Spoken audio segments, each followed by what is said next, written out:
All right, welcome everybody to the Barons Club podcast. I'm live with Xandrii right here. We're gonna switch the scene in just a bit. I'll lower the music, to be honest, because I can never get these volumes right here in this podcast. There's a very inconsistent thing on my stream. There we go. All right, music adjusted. Transition screen, where you at? Very scuffed. All right, there we go. There we go. All right. Now, I can officially say we are live at the Barons Club podcast with Xandrii. She is a new player in Guild Wars 2. She's been playing for about 2 months and recently made her way to the game from Final Fantasy. So, pleasure to have you here on the podcast, Xandrii. Want to introduce yourself? Thank you for the invite. I'm Xandrii or Zan or Megan. I've actually been using my name frequently. I just started playing Guild Wars 2 about 2 months ago, and I just started getting into YouTube content around the same time. So you can find me on twitch.tv/Xandrii. I stream Monday through Friday between 10 a.m. Central to 5 p.m. Central. I will be changing that soon, so I'm excited to make that announcement, and I will be streaming on the weekends too, so I'm excited to make that announcement. And you can find me on YouTube, where I've been posting Guild Wars 2 content, Guild Wars 1 content, and podcasts as well. And that's at youtube.com/Xandrii. So it's TEHXANDRI. If there's anyone from Xandrii's crew, I see like someone saying Xandrii crew represent. Feel free if you wanna like make her life easier, post her socials for her in the stream chat below. Makes things easier. Anyway, yeah, welcome. It's good to see you. Now, I kind of, like I said before the stream went live, like it's a very interesting discussion today because normally the guests on this podcast have all been playing the game for quite some time, right? A couple of years, and they all have a very, I guess, you know, all of us have a very different perspective compared to someone who's new to the game. And this podcast, I would say, is probably going to be the most different in a good way because this is someone who has fresh eyes on the game that we probably haven't seen in a while. But before we get into that topic, and then before we get into the next topic, which is more about comparing Guild Wars 2 and Final Fantasy, just want to touch up on, like, you know, what made you want to content create, right? What was like your journey to say like, hey, I want to be a streamer, I want to be a content creator? How did that all begin? I actually didn't want to be a streamer when I started out. I used to play a lot of World of Warcraft, and always, so I started in like the end of Burning Crusade, and I was always in a guild with a bunch of buddies from high school. And they never did anything with their guild. And I got so irritated because I was like, why are we in a guild if we're not going to do anything? And I remember when I was first new, I would post things in trade chat and ask questions. And the main topic would be, well, go to Google, or did you sim your character? And I'm like, okay, come on. Can we have a community here? So I put my own guild together because I got mad. And then all I wanted to do when I started raid leading and everything like that was I was focused less on raid leading and more on trying to talk to people about lore. And as you can see, unless I slow myself down, I talk very fast and with my hands. I'm very Italian. And so nobody wanted to listen to me. They were like, why don't you just start streaming? People will listen to you there. And I was like, streaming? What do you mean? And so people pointed me out to Twitch. And this was around the time where Overwatch was getting really big in esports. And so I ended up watching a lot of Seagull and checking out Asmongold's stream when he first started streaming. And a bunch of people were like, you should just start. And so I started, and I was playing World of Warcraft. And this is going to sound so silly, but when I started streaming, I was just like talking to myself the whole time. So like, because I assumed that I would try to get chat going if I was just talking. So I would like run up to a node and like mine it or something. And I'd be talking about the beginning of the dwarves and trogs and things like that. And hoping that it would spark some kind of conversation in chat. And it did. And I did this really long stream on a weekend. It was like a 24-hour stream. It was like only my second stream ever. Oh wow. And I did a 24-hour stream, and we got affiliate like right away. And then I realized that I really loved talking to people on a platform like that. So it was never my intention, but it was just kind of like, this is a lot of fun. And then I started wanting to do it more and more. So I just streamed on and off. And then I went back and started streaming on a schedule because people were saying, you can become really, like you can have a community. People will come back if you stream on a schedule. And so I started doing that, and people came back, and I was so excited. And so I had my regulars that I talked to, and I got affiliate right away. And it was just a lot of fun. And I started playing 14 eventually, and I know you wanted to talk about the transition for that later. Yeah. So I started with that, and then I really enjoyed that. And so actually quite recently, because stream was going so well while I was playing Final Fantasy 14, I actually met my fiance on stream, and we ended up moving out to Wisconsin, and I actually became a full-time streamer within 2 years after starting to stream. And so now this is what I do full-time, and I just started I'd always posted YouTube content, but I started doing it more consistently and being more creative with Guild Wars 2, which is really fantastic. So now, instead of just streaming once in a while, playing World of Warcraft and trying to get my chat going, I've been streaming consistently, and now I do it full time, which is incredible. It's amazing to go back and see where you started. Like sometimes I'll go back to like one of my first clips and having like no lighting, using like it was actually a different Razer Kraken headphone mic, and I sounded like I was taking orders at McDonald's. It was so bad, and I can't believe that actually watched it. Like, it's incredible. The journey's been incredible. And now it's so weird to me to not stream. Like, I feel weird if I have to take a day off. And I've probably met some of the best people, like better people from stream. Like, I'm probably closer to like my parasocial relationships than I am like going outside now, especially with like everything happening with COVID. Yeah. Because it's just like, they're always there. You can, set stuff up online. You can talk to each other and everything. So, it's been an incredible experience, and I'm excited to see where it goes. I want to also answer someone that says something in chat. But no, that's actually nice. Like, the way that it happened was people were like, you know what, why don't you stream if you want people to pay attention? You're like, I'm gonna do that, and then here we are. So it's like, it's a nice way to start stream. And I think like that's probably one of those things where like you stream to see if it's gonna work out, and eventually like you find something that you actually fall in love. You don't know if it was gonna work or not, and it did, and kind of like here you are. So that's actually really nice. And someone said that's not wrong though. I think that was about when you were talking about when you first started streaming and you were just trying to talk to make conversation if there was very few viewers, like when you were going up to a node or something. And yeah, that's actually good. Like, I think a lot of streamers early on, even if you don't get like a lot of viewership, being able to kind of just practice by having conversations on stream, even if it's like one viewer, but actively talking like that eventually prepares you, because if you get hosted or anything, 15 or 25 or 35 people, you eventually realize, oh, I'm talking, like 35 people is like a whole classroom. So like you're now presenting to a classroom, and if 100 people are watching you, but like you're in a, in a hall or something, right? So I think absolutely, talking early on kind of helps build that, like, I guess confidence if someone doesn't have the confidence, but it also helps build more like people to be prepared for how to really talk and move things on stream. So yeah, that's actually good. Like that you started like immediately like into that. I know most people aren't comfortable and will just stream themselves playing, but sometimes if someone's just playing and they're quiet the whole time, not as appealing as someone who's actively trying to engage a conversation, because you'll want to respond to that.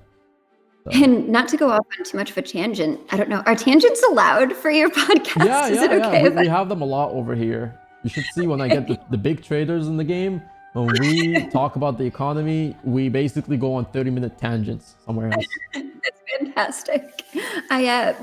Just going off of that, just with some people being uncomfortable, I've seen some streamers that legitimately start because they might have, they're awkward socially and they want to be better. And so they figured that, okay, if I'm just on stream and talking to someone, it'll be a lot better than a social situation bumping into someone in real life. So if you stutter like on stream, it's like, oh, hee, I'm doing this extemporaneously, so people understand. But if you stumble over your words in person with someone that you first met, especially to people like this, it might be a little bit more tough. And so I think it's a really great platform that's actually helped a lot of people, both online and just outside. I honestly feel that way. So Yeah. not to go off too far. Yeah, no, it's definitely true. And another person mentioned, like, yeah, it becomes more natural, and it does kind of, yeah. Early on, I think for me, as an experience for how I started streaming, I had basically been known in the game for a while. Like, people know me.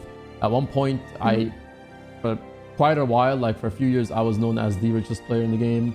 And so people knew of me, but I never had streamed or anything. And then I think a couple people made videos with me, and eventually I was like, you know what, I'll give this a shot. And so when I started streaming, I didn't have that like quiet stream, you know, like I didn't have like 5 viewers or 1 viewers. I literally started streaming, and from day one, I had 30, 40 people, 50 people. And it's not like I have a problem, because I don't mind presenting, and I generally like have a lot of huge discussions when I'm with people on a Discord. But it is a little different on stream, because it's only you talking, and you're kind of responding to the chat, and you kind of have to, like, you know, fit into the way where, like, it's not someone talking to you, you're responding to the chat, and you're talking with them, but it's really only your voice that's being heard.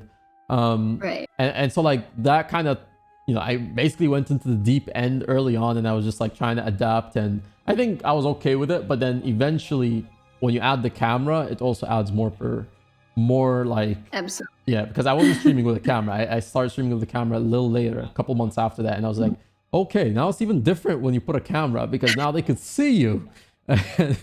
So did you do a face reveal? Did you do like a face reveal stream where you were like, oh, get ready, guys, look at I me. did, but I did a face reveal as like 2 minutes, and this was before I even had the main like setup of my stream. Like, I was still streaming on a potato laptop, or a gaming laptop that was on its dying days, and the reveal was basically me hugging my friend's dog, and that was the reveal. So I told him to give me a hug on stream. He hugged me, and then that was it. And I was like, that's all you get. And then I closed the camera again. So Oh, such a tease. yeah, exactly. You gotta draw it out a little bit. And then the next time, I think one more time, and then I eventually had to set up, and I was just like, all right, I'm doing this. Right. Watch her streaming, awesome. and you'll find out. I think I've been on your streams quite enough to know that you also have to deal with Eddie walking and Who's running around behind me right now, I'm sure. exactly. Yeah, so I mean, yeah, good to know that it kind of sparked from literally a suggestion, and you took the suggestion and went with it. So it's good to see that, like, you're now at a level where, like, yeah, this is a very ideal thing for you to be full time. Now getting And into it's hard. Yeah. Oh, say it. Go ahead. Because I talk to chat too much. Like, it especially with playing an MMO, and because of how much I actually love to talk, people will be like, Zan, you've literally been streaming for 3 hours, and you've been in the Priory Library reading the books to us and just responding to chat. Like, are we going to get to any actual gameplay? And I'm like, oh, I thought lore was gameplay. Sorry. I thought lore was gameplay. Guys, if you guys are new to Guild Wars 2, you would know lore is a huge gameplay content, all right? We actually have a content creator called Warm Potatoes, and his entire channel is based around mostly lore. So whenever we get like, if we get like a 1-minute trailer of something that's about to release 2 months from now, he makes a 1-hour video reacting to that 1 minute. So Absolutely. So, you know, lore is there. There's lore content. Yeah. So how did you get into Guild Wars 2? And we'll talk about like how you also were playing Final Fantasy, and you actually mentioned World of Warcraft. So that might be another tangent later in the podcast. But what made you like watch Guild Wars 2 and at some point consider, I want to, you know, move into this game? What got you in there? It's actually kind of a depressing story, a little. So I had mentioned that I was so excited about stream and doing so well that I decided to take the plunge into full-time content creation. And we actually moved from New York to Wisconsin, which is where we are now. And I was streaming Final Fantasy XIV every single day. And I was getting to the point where what I wanted to do, I felt like wouldn't necessarily be entertaining, because I don't know if you've messed around with 14 very much, but on one character, you can pretty much play every single class, both DPS class, which is like Disciple of War or Disciple of Magic. And you can also do every single Crafter and Gather, which is Disciple of Hand and Disciple of Land. And the best way to level up those other jobs, once you have a main one, you go through the MSQ, which is separate. And you can do all of the dungeons and everything. But the best way to level up the other ones is through a deep dungeon called Palace of the Dead, which is multiple tiers, and you can do it solo or with other people, and it just levels you really fast. And because of the way the rooms work and the things that you fight, you can utilize your abilities even more if you're trying out a new job. Or you could do roulettes every day, which is like a daily dungeon in World of Warcraft, but it's for all of the different types of dungeons. So you can have your leveling roulette, which is a certain level, trial roulette, which is one boss, raid roulette, and things like that, and so on. And so every single day, because what I wanted to do was be really good at every single class, I would get on and I would queue for my roulettes, and I would ask if anybody wanted to do it. And I would do that. And then I would do, Palace of the Dead once I eventually got to that. And then I would go back to doing roulettes for the rest of the day. And that's what it was every single day. And so it got to the point where even with new content coming out, because of how I am with spoilers and how everybody else is, that I couldn't even stream the new content when it came out. Or if I did, not a lot of people would want to watch it because they weren't there and they didn't want to get spoiled. And so I felt like nothing was moving. And it didn't have anything to do with the game or the community. It was just I wanted to be good at every single class. And I felt kind of restrained to just doing it in this format. And so my fiance had been trying to get me to play Guild Wars 2 for a really long time. Actually, he visited me in New York because he was originally from Minnesota and I was from New York. And he visited me and he wanted me to play Guild Wars 2. And I gave in one day just to mess around. And I was like, this is pretty cool. And I ended up playing Norn Elementalist just to mess around. But I didn't think that I would end up liking the combat because, like I said, my MMO experience was World of Warcraft and Final Fantasy XIV. And so Guild Wars 2 is completely different from that. And so I was like, I don't know if I'll like it. I don't know if I'll like the aesthetic. I don't know, so I always kept saying no. And so finally, I was just so irritated with how my Final Fantasy XIV streams were going. And it wasn't a viewership thing or a chat thing or anything. It was just me. Like I was almost going through like just a change in my life as a creator as a whole. And one day I was just really upset. And my fiance is like, let's relax. We never get to just play a game together off stream. Let's play a game off stream. And so we played Guild Wars 2. And I tested everything. And I was like, you know what? This is a lot of fun. And he thought all of my reactions to a lot of things were fun. Like even just the tutorials, like this Sylvari going against a freaking like dragon tree turtle thing was really, and I was so excited. And it was one of my first experiences. So we recorded the whole thing. And then he was like, you should make videos out of this because I don't think you've been so into a game since you first started Final Fantasy XIV. And even then it was just because it was new. And so I posted the video, my first impression of Guild Wars 2, and I was having a ton of fun. And I was excited to try everything because my thing is now I'm gung-ho about it and I want to be good at all of it.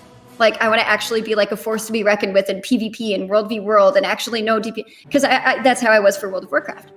And everybody kept saying, it's just a flavor of the month thing. Like your fiance got you into it. It's just a flavor of the month thing. It's just because it's new. Yeah, no, and it's after definitely not, I will say. No. But yeah, go on. Yeah, no, after I'm sorry. I'm totally like taking up. No, this is good because like this is like getting the full experience, so. But after 2 months of gameplay, it's been about 2 months, I can honestly say that I think one of my absolute favorite things is that because that's so much in my nature to want to level every single class, regardless of the story, because I want to do all of the race stories. I'm really big into lore.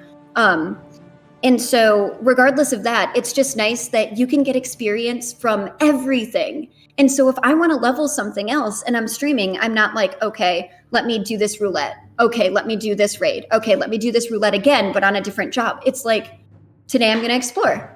Oh, we actually leveled from exploring. Let's check this out. Oh, we got like a black lion chest and dies. Let's see what we get from there. Let's give it away to people because I don't really have anything for it right now. It's been an incredible experience. I just finally got to my first dungeon. And I say this a lot in my videos, but it's gotten to the point where I was really excited about doing first impressions to finally play games that I told people that I would get to and hadn't gotten to, and Guild Wars 2 is one of them. Because I was like, this is going to put me on that path. I'm going to play those games. And I started playing Guild Wars 2, and I've been so excited and creative about everything. Like, I was so excited to stream that I streamed every day. We ended up getting Twitch partner out of it. And then I started doing YouTube content, and I went from first impressions to cooking through Tyria, which is we're doing IRL cooking for the recipe, the bare bones recipes that they give you. That's very creative, actually. Yeah. And then the derp guides, because people kept saying nobody even knows how to dodge, and so I made a joke, and I'm like, well, I know how to dodge. I'll make a guide, right? And it was my very first guide. And then I was so excited about the lore that I wanted to get into Guild Wars 1, and I've been doing that too. And now when people say, oh, it's just a flavor of the month because it's a new game, I'm sitting there going, I've never felt more inspired to do things both on stream and for video creation. Like, I honestly feel like a different person and a different creator because of this game. Like, it's not just a getting to max level and, you know, being upset about the horizontal gameplay that people find max level apparently to be annoying. I don't think it will be when I get there, but I've been having a lot of fun, and I'm sorry to go off. Now, like, I would say you're gonna enjoy even at the end game. So, I think it's, and this is really me comparing it to my experience of other MMOs, and I think it's just the streaming community in Guild Wars 2's community in general, right? Like, I'm sure every community has like its bad apples and things like that, but in general, like, Guild Wars 2 is known to be, you know, it's famously known as like the very friendly community, even when you minus like any bad apples there in the game. But in general, the community is welcoming. And then you also have the Twitch community on Guild Wars 2. I think it's also because maybe this is the advantage that the game doesn't have that many viewership on the category. I think Guild Wars 2 pulls like, you know, maybe 3,000, sometimes 4,000 for big stuff that's happening in the game, like updates, and then it's usually hovering anywhere from like 1,000 to 2,000 at any given point in the game during the day. And I think because the community is just always engaged with each other, and like you have other streamers who support and everything. So like, you know, for instance, you recently started streaming, and then people took notice, like other streamers, myself, like when we go on the category to raid somebody, we're like, oh, that's not a name I've seen before. Who's this person? And then like that first 10-15 seconds, we're like, okay, they look like they're new in the game, and they look like they're pretty fun. We're gonna go rate them after this. So I feel like it's a very easy way to get introduced to a lot of people in the game, because like everyone's so welcoming. Everyone kind of supports that new content creator, even the ones that like are at the bottom of the category. Like, they eventually get noticed up, because if they stream consistently, their friends, then their guilds, then slowly like other people start to be aware that that's a streamer that's been there quite a while, and then it just takes a few raids from other people in the same area, and like all of a sudden that person gets, you know, brought up to the community as well. So I think that's one of the big pluses. Yeah, I don't know how it is in Final Fantasy. I think they have the same kind of viewership on Twitch, like maybe 4,000 or 5,000, I believe, something like that. Same. And actually, to go off of what you were talking about, what's so amazing for the community is I was really excited about posting my first video, and this was before I even streamed it, because I wasn't planning on it, and I was trying to find something that would like reinvigorate me to stream. And so I thought if I had a game that I played and it was just a YouTube series, that it would be a lot more fun. And so I had never intended to stream Guild Wars 2, and it was only because people asked. But actually, what was really incredible was I'd always known Muck since he started streaming, essentially. Like, we were in some communities together, and we actually did like some humble partner giveaways off of each other. And so when I'd originally started playing, Guild Wars 2, I was talking to him about it and about doing podcasts eventually. And he goes, Zan, look at this. I was like, what? And he sent me a DM, and someone in the Guild Wars 2 Facebook group had posted my video and was like, everyone should go check out this person. And it was incredible. That. Yeah, I'm on the same group. I saw that video. And I'd never had that happen before. And I was just like, this is incredible. And then when I started doing podcast stuff, just with how welcoming the community has been, is like, you know, usually for every single category, essentially, you have, you know, your people who are known. And so they have their community that just always shows up. And then you have people that are just starting out or, you know, just trying the game. And so they're, you know, their viewership's usually between 10 or 15, unless like your case, you have all of those people who know you. And then you have the people who have just always been known, and they're known for like talking about patch updates and doing news and doing guides. And then those are considered like your higher viewership people for the category. And I was really stepping out of my comfort zone, asking people to even be, you know, on a podcast. And I don't know if you've ever felt that way before too. And it was just like, every single person I asked, regardless of that, said yes. And it was like, what? People being nice. What is this? Oh, I got my new chair. Hold on. I'm so excited. Oh, this is chair reveal stream. Look at that, guys. It's pink. We got chair reveal stream right here, guys. Okay, see, that's perfect. That's gonna be the thumbnail of the title, right? Cool. That's gonna be the title. Chair reveal podcast. My back's been hurting so bad, so just being in this chair is so nice. Sorry. That's actually nice. Like that. Perfect. We are in the reveal, guys. That's it. This is the content of the stream. All right. I don't think we have to say anything else for this podcast. Chair is everything. But no, yeah. Going back to it, I think it's again, yeah. It goes back to the community, and it's I think, and here's the thing I've seen. I think seen your videos on, or not videos. I think I've seen maybe your name in Mukluk's, because I'm also on his Discord, and I've seen maybe a few times where people will post their streams, and so I think your name came up a few times in like the section where he allows people to advertise their streams. And I saw your video on Facebook, and I was just like, I think I recognize this person from Muk's Discord. So I clicked on the video, and I was like, oh, this person's in Guild Wars now. Okay, cool. And then I saw the video, and it was actually a very good first impression on someone who comes to the game. And I think on the same day or same day after, the day after, sorry, I think you were streaming, and then like I realized, oh, this person is actually also a streamer on Twitch. So then that's kind of how I got introduced. And so yeah, like you said, like the community will fall in love with someone who's trying to, you know, showcase the game in a very good way, because a lot of the times, you know, people are very easy to criticize the game, and there's fair criticisms, but it's very easy to criticize something that's wrong in the game, and usually people struggle in trying to say what the game's about, right, and try to show that this game has a very good system going on, right? And so I think the first impression video was really well done. And yeah, that's actually great. You fall in love with Guild Wars 2. It's a little sad that you're not playing Final Fantasy. Maybe, I don't know if you love that game or not, but I do. You do. Okay, maybe one day you can make the transition between FF and Guild Wars 2 nights. So yeah, and I was thinking about just having, because we're kind of in between. So a bunch of patches just came out for Final Fantasy, and the new expansion is supposed to be out this fall. And so I'm hoping that for that, I don't exactly have a game plan yet. I'd like to just post it on YouTube at least, but just go through it and have fun. And it's just, yeah, I mean, I still love it. I still play it, but hopefully we'll get there eventually. So, but just like you were saying, with people coming in too, like the whole gist of the original first impression is, I think Guild Wars 2 is a great game. Not everybody's going to have the same opinion, but I feel like you said, it's kind of like you find one bad thing, and a lot of people, when they post first impressions that aren't good for a game, it's like that one bad thing overshadows all of the good things. And a lot of times it's just because you chose the wrong class, or you weren't expecting the combat and you didn't work with it, or you didn't know that the story was going to be presented in a certain way with, you know, the cutscenes and things. And so I feel like a lot of people, not to mention any names, I have a couple, but I won't.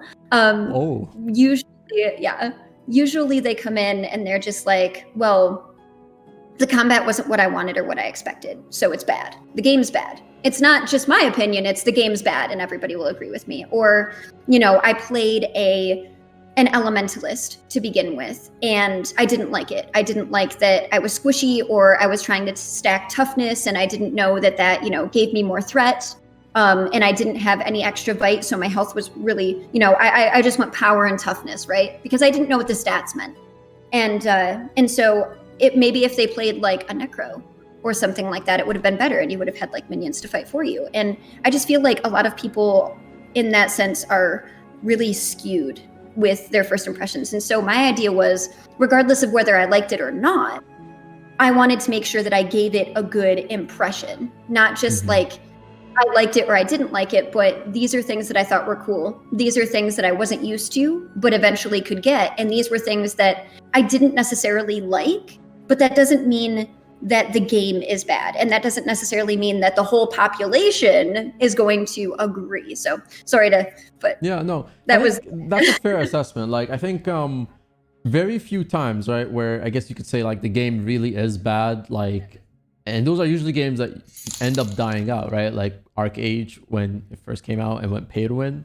It's a good example of a game that had the right systems, but then one major thing really made the game in terms of that one thing in the game actually affected the entire game, right? So maybe a case like that where, yeah, sure, you could really say that the game is bad for these reasons, and not to even say that the game was very bad. Like, it actually had very promising features and very cool like things that they introduced in the game. It's just that one thing actually damaged the game, right? So anytime I think like someone criticizes something, like I kind of would like, okay, well, you hate it, but why? Like, explain, like, what's your reasoning, right? Like anything you want to say that you don't like just a simple reason would go a little bit better in understanding why you hate it. But just saying that this game is bad, I don't like it, it's not good, or this game has no content, like, is very broad general statements. Like, how do you actually, like, what do you mean the game has no content? Any game in some format has content. So it's like, how'd you come up with that kind of thing, right? It's like people saying the game is someone in chat is like, oh wait, what's up, Angel? It's like people saying the game is dead when there's a thriving community and maps are full. You can pretty much find a group for anything you want whenever you want to do it. Yeah, it's kind of like that. But that's tough too, because I feel like, and I was discussing this previously, I think I discussed it on stream, but I've at least discussed it with my fiance, and it's one of those things where it's like, I didn't even know about Guild Wars 2, and I've always played MMOs. And so it was, I understand if people don't know that the game is around, I guess, because I can say that I didn't, because I wasn't avidly looking for it.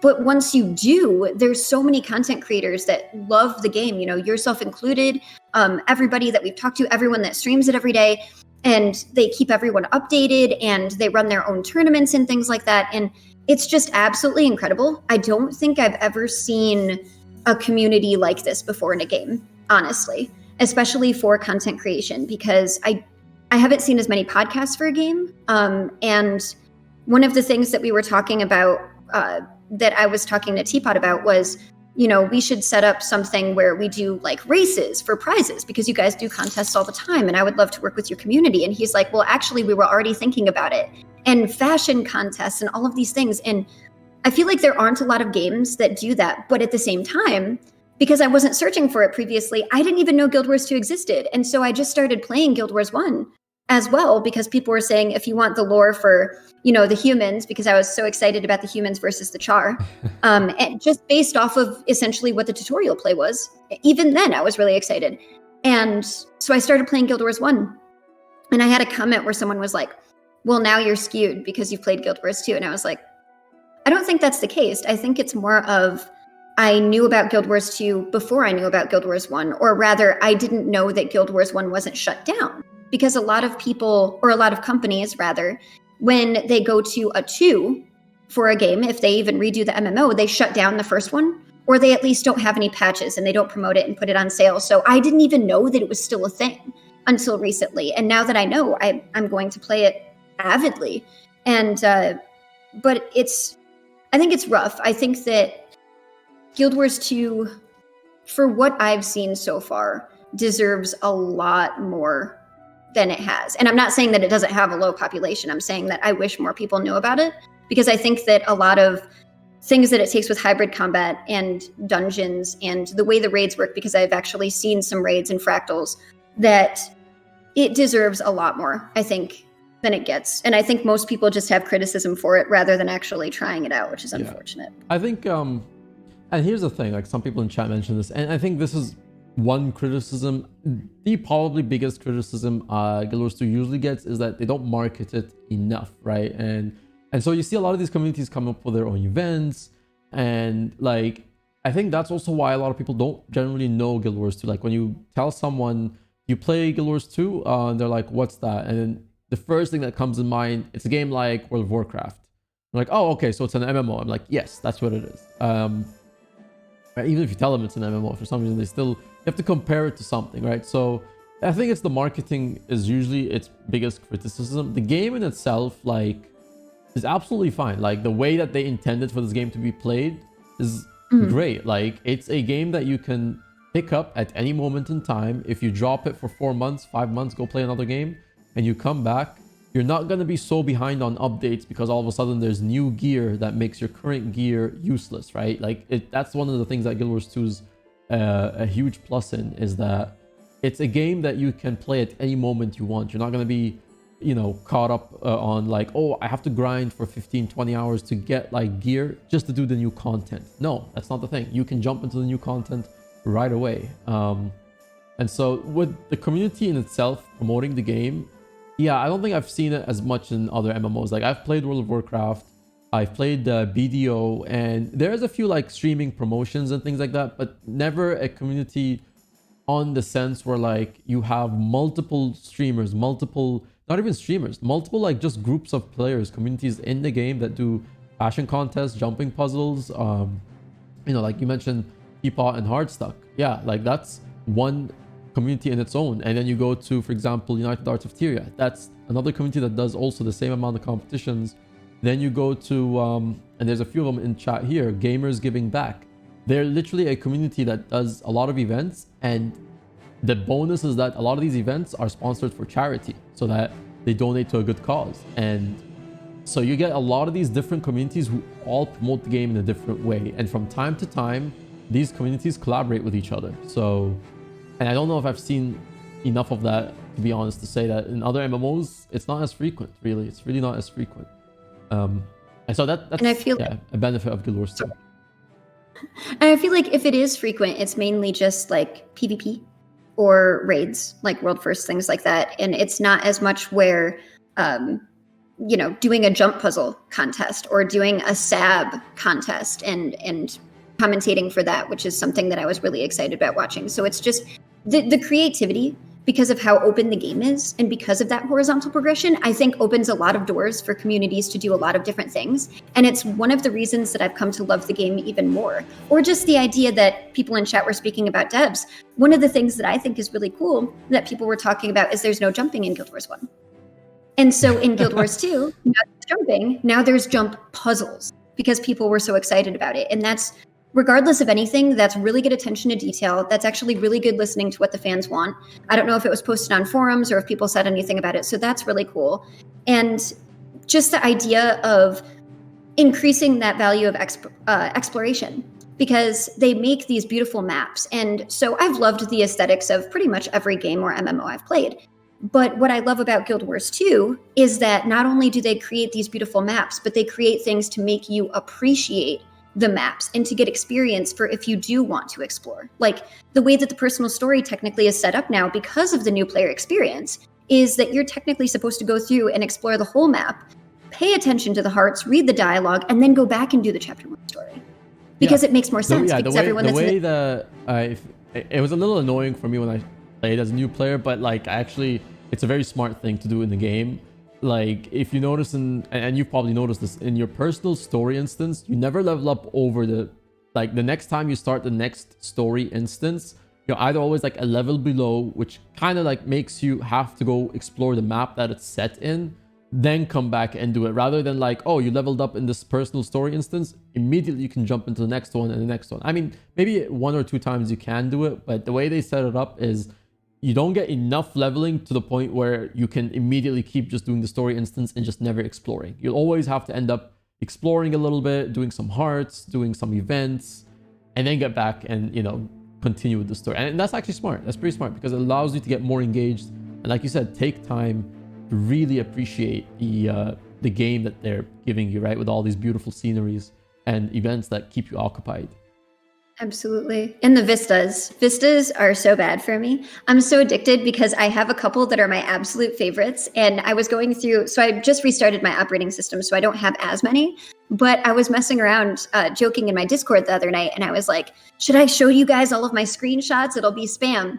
And I didn't even go through a quarter of the folder, and it was like all probably 3 vistas that I liked every single angle before it got to the full picture. Wow. And so I was like, shot, screenshot.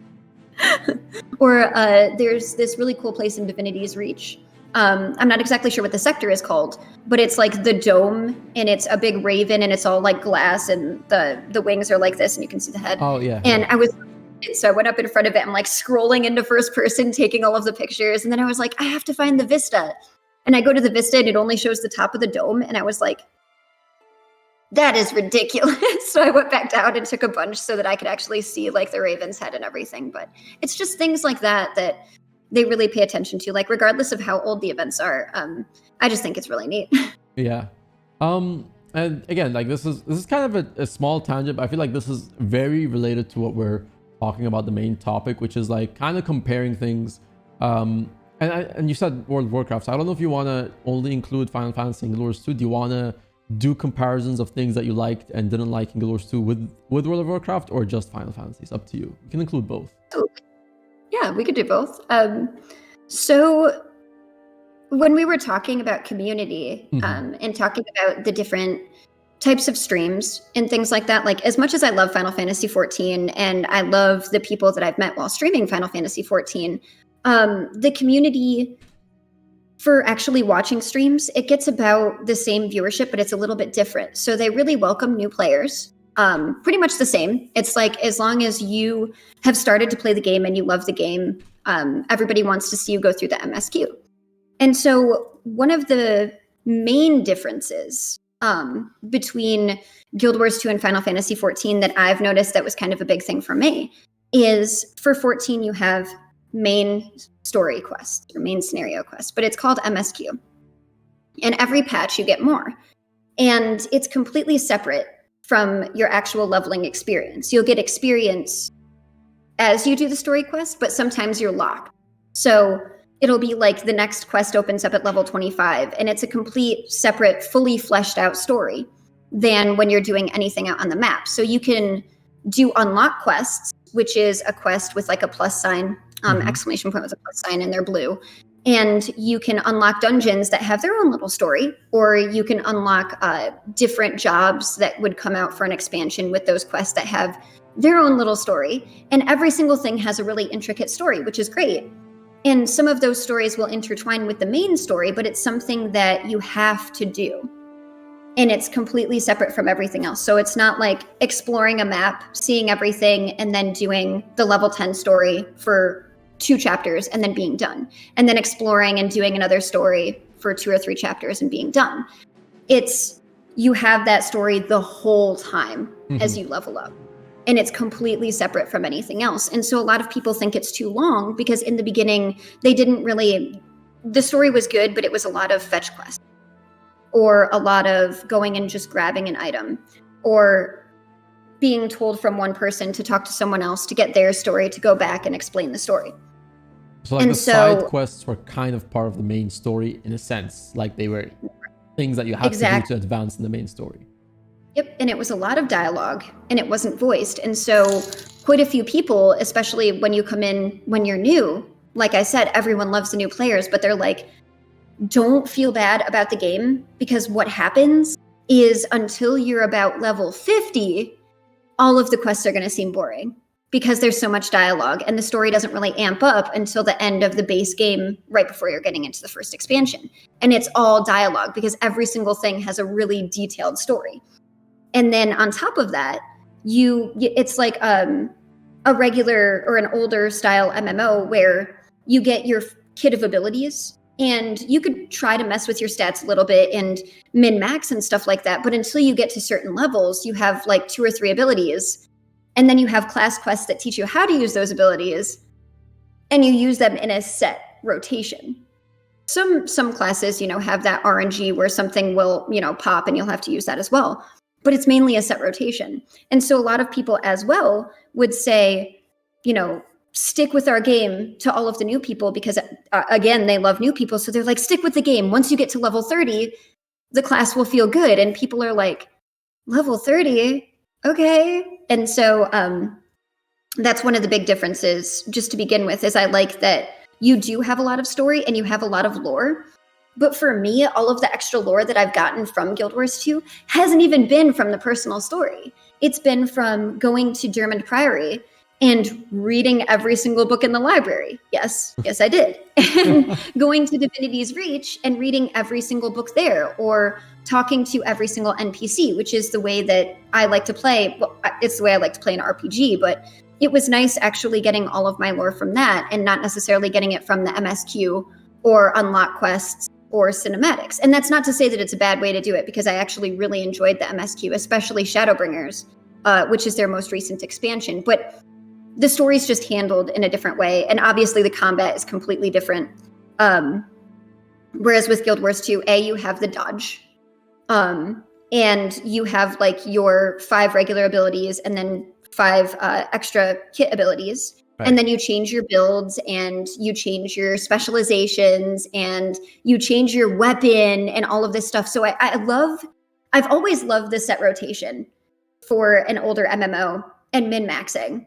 I've always loved that. But getting into a different type of combat where everything depends on weapon swapping or element swapping or dodging out of something, because dodging on a mesmer can give you extra freaking illusions, essentially. Yeah. Like it's all based on your trait as well, whatever you're setting up in your traits.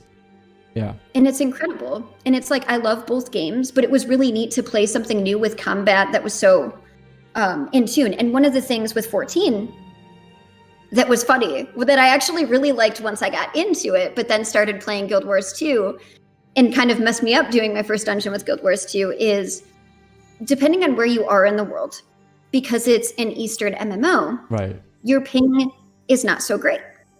And there's what's called a snapshot in Final Fantasy XIV. And so what happens is pretty much all of the abilities, unless you're doing like a different portion of Savage or Ultimate, all of the abilities, especially if they're like an AoE or something like that, are telegraphed. And so it'll be a big cone out from the boss that looks orange, or it'll be an AoE around the boss that's orange. And what you're supposed to do is right when the AoE comes up, you get out of it, but then right when it goes away, you get back into it, even if the graphic is going out. So let's say there's going to be like a smoke screen, just for example. And so everything around the boss will light up orange and you get out of it. And the cast bar will go off. And then you get back into it really quick and the smoke comes out. And so you're essentially in the AoE, but you weren't in it when the cast went off, so you don't get hit. And this is due to a snapshot and ping error. And so people have just worked around it. And so they'll do strats around it.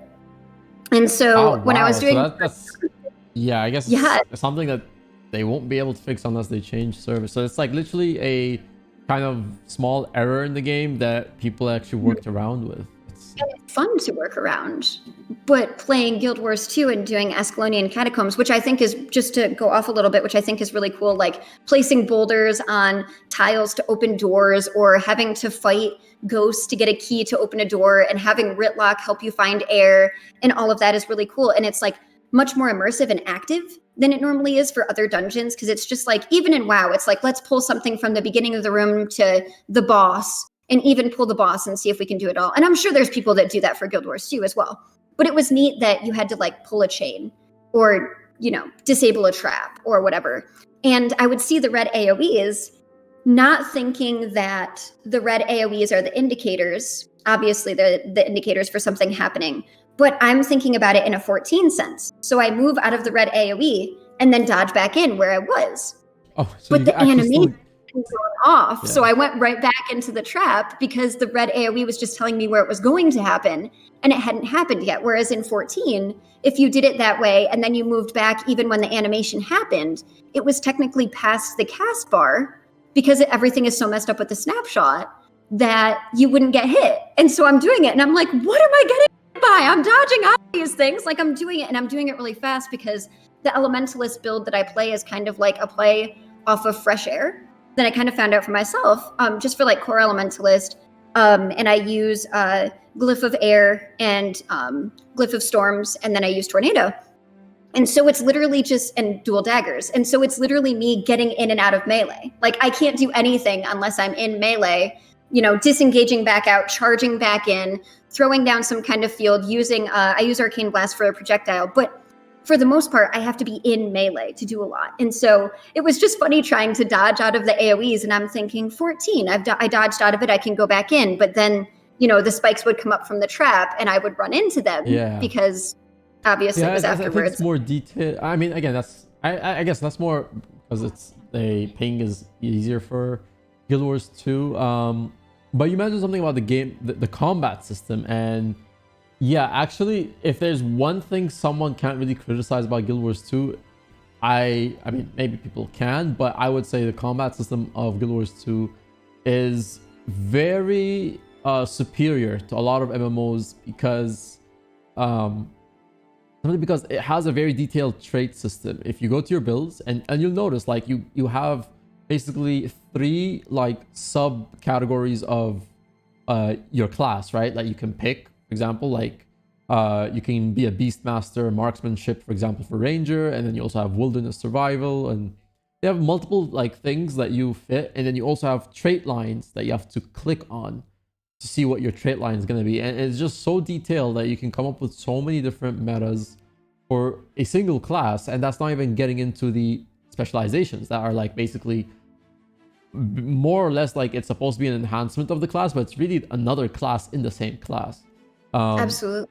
So it's definitely more superior than other MMOs, and I think I found it even difficult to really get back to games like World of Warcraft, or I think like I played Final Fantasy for up to like level 20 something, but I have to say like I also got like I couldn't make it as a player there because like it just didn't really engage me enough, and I know a lot of people, like mostly from a few of my friends who played and told me you gotta play, and I just couldn't get myself to get to their level, right? So it's just the combat system is different. Yeah.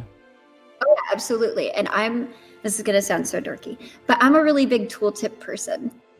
And so reading my tooltips for every single weapon and for just every single ability that you have and being able to use it in different ways, especially, like using a blast finisher, but using it in something that's like a water field, let's say, to give like the regen, or using a different finisher to give might and things like that. Or if someone has a whirl finisher and they use it in your, water combo field, and then they have like healing, like daggers from a thief, which is really cool. It's so much more intricate, and especially comparing it to like World of Warcraft, for example, and you're reading, your toolkit and you're like, you throw a flame patch on the ground for this much damage. Speaking of mage was my main. Okay. Or you blast the target with arcane force and then you amplify your arcane force. Whereas for Guild Wars 2, it's like, okay, so you damage it for this much. This is the, the recast time. This is the the amount of area that you can cover, or this is how far away you can be from the target. But on top of that, these are the conditions that you give. These are the boons that you can give. It's also a projectile finisher, or it's only a 20% chance to be a projectile finisher, or it can be this field in this situation, but it can be a finisher in this situation, especially for Thief, where, if you actually shadow step the target, you get that extra crit if, you come out of a stealth field and hit the target. And so it's just so much more intricate, and I absolutely love reading them. It's so much fun. Even on Guardian, I think it's like your main, like the main thing when you start is you have, your mace or hammer. I think it's a mace. And And it's literally like you smash your foe, you bash your foe. But it's not just you smash your bash and, you pulverize or something like that. It's literally you smash your foe from this much, you get this much might. You bash your foe for this much, you might get like might and torment and put like the torment on the enemy, and then you pulverize for this much. I know that's not what the last one is, but it's so fun to read, and it's so much fun to see different things. And what's really funny is I've had people who, oh my gosh, this one person. So I was talking to you before we did the podcast, and I was saying that there are people that purposely play the game to either pretend to like it or to play it as though they're going in with an open mind and then bashing it for their actual MMO community, which I think is so wrong. But I do know of someone who's doing that. And this person literally called the combat in Guild Wars 2 simple. Simple. I was just like, what? Like, you don't even, you could literally play, there's no single set rotation. You could literally play a Condi healer thief somehow and make it work for like something dumb like World v World or Fractals or something. Or, like my Elementalist, I could literally, if I wanted to, swap to just like water and air and just like heal and support, and make myself more of like a saboteur. And especially with Earth, with the build that I'm going with, is literally every single thing is a blind, so I can get my large Earth AoE off at the end. So I literally will use my Glyph of Storms when I'm in Earth, so that I get, the blind and the slow. And then I'll use my Glyph of Air, which is literally a blind but increased movement speed for me, and then the knockdown and all of it. And I'm just like, how could you possibly call that simple? That's like 4 different kits. And I haven't even swapped my weapon, which obviously you can't do in combat and Elementalist, but it's just like, what? Yeah, I mean, no, and that's the thing. Like, that's probably it. He's probably trolling. I don't know who this is, but they're probably trolling, because if there's one thing about Guild Wars 2 that is better than any other MMO, like, and if anyone ever throws out like, okay, what does Guild Wars 2 have that any other MMO wouldn't even have? Like, and I would just simply say, if it really came down to like one thing that Guild Wars 2 can beat any other MMO, it is the combat, right? And I think for the majority of the players, even maybe the people who like to troll in Guild Wars 2, they'll agree that like once you play Guild Wars 2's combat system, it's very hard to go back to other games, because you have things like, I don't know if it's still the same in WoW, but like in WoW and Final Fantasy, like when you cast a lot of spells as a mage or whatever, mage class, right? Like a lot of the times you have to stand still, right? To cast it. Like you can't move. In Guild Wars 2, you can dynamically move. You can cast while moving. Like it just makes things even harder, because imagine you're casting that, right? You're casting a spell and someone's trying to like hit you. You're not going to be a target because you're standing still, because you're casting something for 2 seconds. You can move while casting. And it's the same with any other skill that allows you to like move while you're supposed to in other games be standing still. So combat wise, it's just very hard to criticize Guild Wars 2, just because it does a lot of things that other MMOs never thought of. And it's maybe the first game that I guess you could say, quote unquote, made away with the Holy Trinity. Like Guild Wars 2 is a game that every class is supposed to somehow take care of itself. Like it's not supposed to be carried. There's obviously metas and comps for raids and fractals where you definitely need someone who's dedicated as a healer.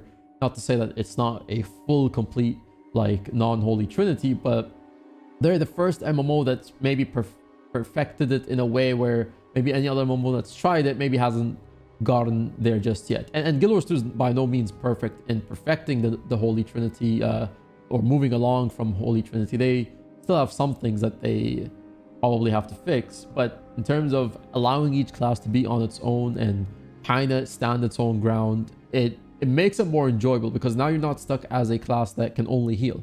You can do some sort of damage. Yeah, you could support yourself, right? So I think one of the biggest things too, especially with the comparison and with the combat, and I mean, I still love to play 14 just because of the kit that you have, and I still do love having that rotation, like I said, in the min-maxing. But one of the biggest differences too is reaction versus being proactive. So for 14, pretty much every single raid, especially if you don't actually know the fight and you just watch guides, is all proactive. It's a dance. And so it's literally like, I want to be in toward the boss at this time and out from the boss at this time. And I want to be in and out of those crazy AoEs that I had mentioned to you. And so it's more of, you have a full strat and you have to complete the dance perfectly, or else you can't do the fight. Whereas it feels like a lot of things, and I haven't experienced raids or fractals yet in Guild Wars 2, but I have seen some people participate in them. And it kind of seems this way for dungeons, or at least it was for me, and exploring out in the world where everything is more reactive.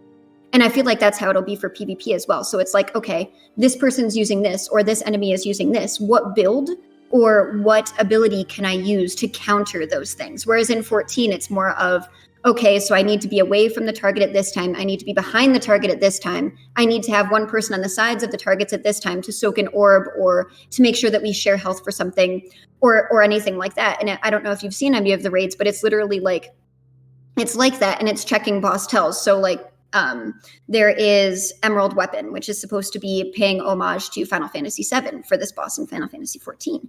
And he has like all of these, it's a big robot, and he has all of these extra hands. And so if he puts his hands out and stays out, you know that you're supposed to go in and be near the boss. And if he puts his hands out and then puts them in, you know that you want to be out and away from the boss. Right. And so it's all like, okay, so at this specific time, the boss is never going to change. It's all and for like normal, it's all telegraphed. For Savage, it's not necessarily, but it's literally like out, in, spread, gather bombs, out, in, spread.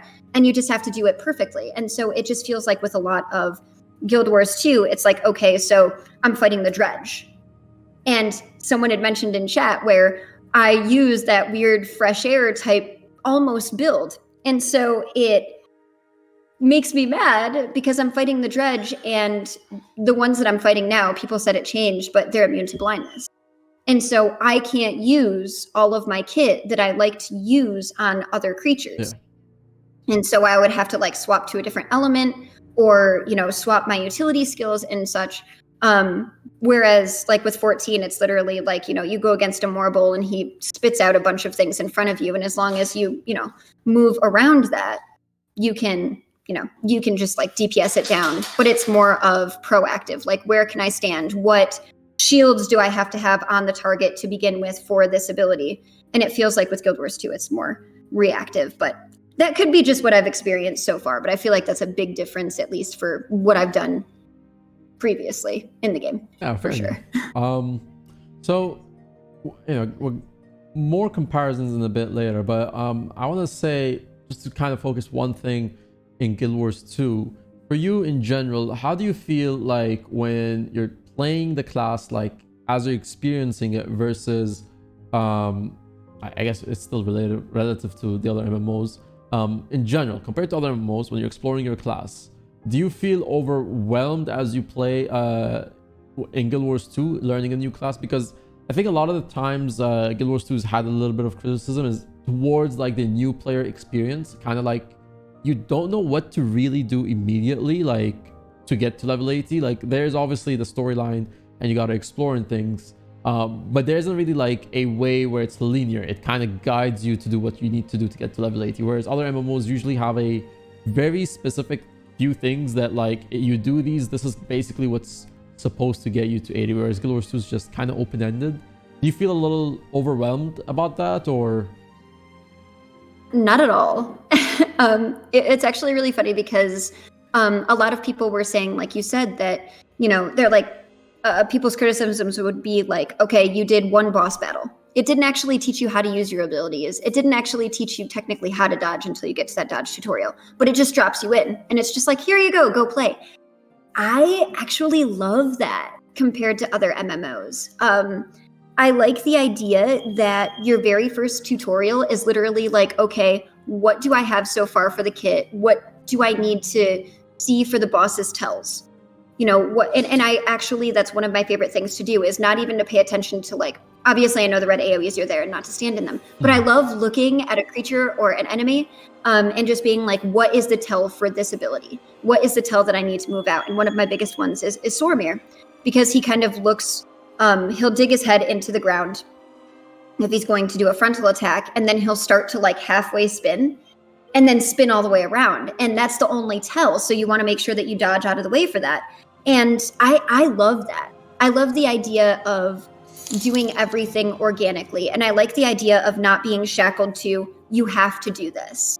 You have to do, you know, the MSQ at this level or else you'll be too far ahead or too far behind. Or and the way that everything scales. So doing the hearts that way and having it scale for the most part to like what level you are, and having people that are like, level 40 or something or even higher realize that you're doing something and come help, which is huge for me, because it's like, I feel like as much as I like the other MMOs I've played, this feels like more of a multiplayer MMO out in the world, where like I'm not queuing for anything. I'm not just going out and collecting hides and, turning them in. If I do, it's an event and everyone can help out and we can do it that way. And I like that idea because I like to explore everything organically. And I'm one of those people who doesn't like to use an AD boost, or the way that I learn the best is to take what I have and experience it the whole way. So I'm one of those people that when the huge boxes come up and is like, you've now got stats, I'm like, okay, I was already paying attention to stats, but now I'm going to pay attention to them even more. Or when it's like, all right, now you can, do this out in the combat, or now you have your utility skill or underwater combat. I'm like, okay. And I seriously read every single tooltip. And I am so much better that way. So I'll be out in the world and just figuring out the combat in the beginning. And I was doing it on a thief. And I was actually able to throw down a stealth field and then do a leap finisher. I don't know if it was dual dagger, if it was sword pistol or something. I think it had something with pistol, but regardless, everyone was like, wow, that's actually this, combo. And I was like, oh, I didn't know that. I was just messing around for situational things depending on each thing that I was fighting. And that's just how I learn. And so I like the idea that it's not that open. As much as I think the new player experience for coming into MMOs as a whole, like if you've never played an MMO before, I think that tutorial that you would get in World of Warcraft or Final Fantasy XIV might be better, where it's just like you have one ability. Go hit a target or a dummy for this long, see how it works. Come back, you get this ability, and then you have to go back to your trainer. At least that's how it used to be in WoW, or you have to purchase your abilities. And it was like, okay, now you do this. And for 14, you had a specific class trainer. So you would have a full story on how the ability came to be. Then you'd go out and use that one ability and then come back. And so for me, that was fine, but I like exploring it and figuring things out more for myself in Guild Wars 2. And then it's also really exciting being someone who's just coming into the game and having everyone else go, yeah, that's a legit combo, or that's like a legit build, that's fresh air. And I'm like, oh, I didn't know that, but this is really cool. Look how I can do this with this and this. And people are like, how did you figure that out? And I was like, oh, I was out, fighting this Grawl or something, and I wanted to get away from him. And so, I charged in with Ride the Lightning, and then I disengaged back and used my shield to make sure if he hit me, I stunned him. And then I, came back in with my, my flames, and then threw down my fire field. And then, so I took Arcane Blast immediately because I realized that it would be a projectile finisher, and I could dodge away if I needed to and actually have that range, even though my build is mainly melee. And everyone's like, How did you know that? And I'm like, because I tried it out. Yeah. It was fun. And I just feel like you have freedom with that with Guild Wars 2, whereas other games might be better for people just starting out. It's like, okay, here's one ability, test it. Here's another ability, test it. And in Guild Wars, it's like, here's everything. Figure it out.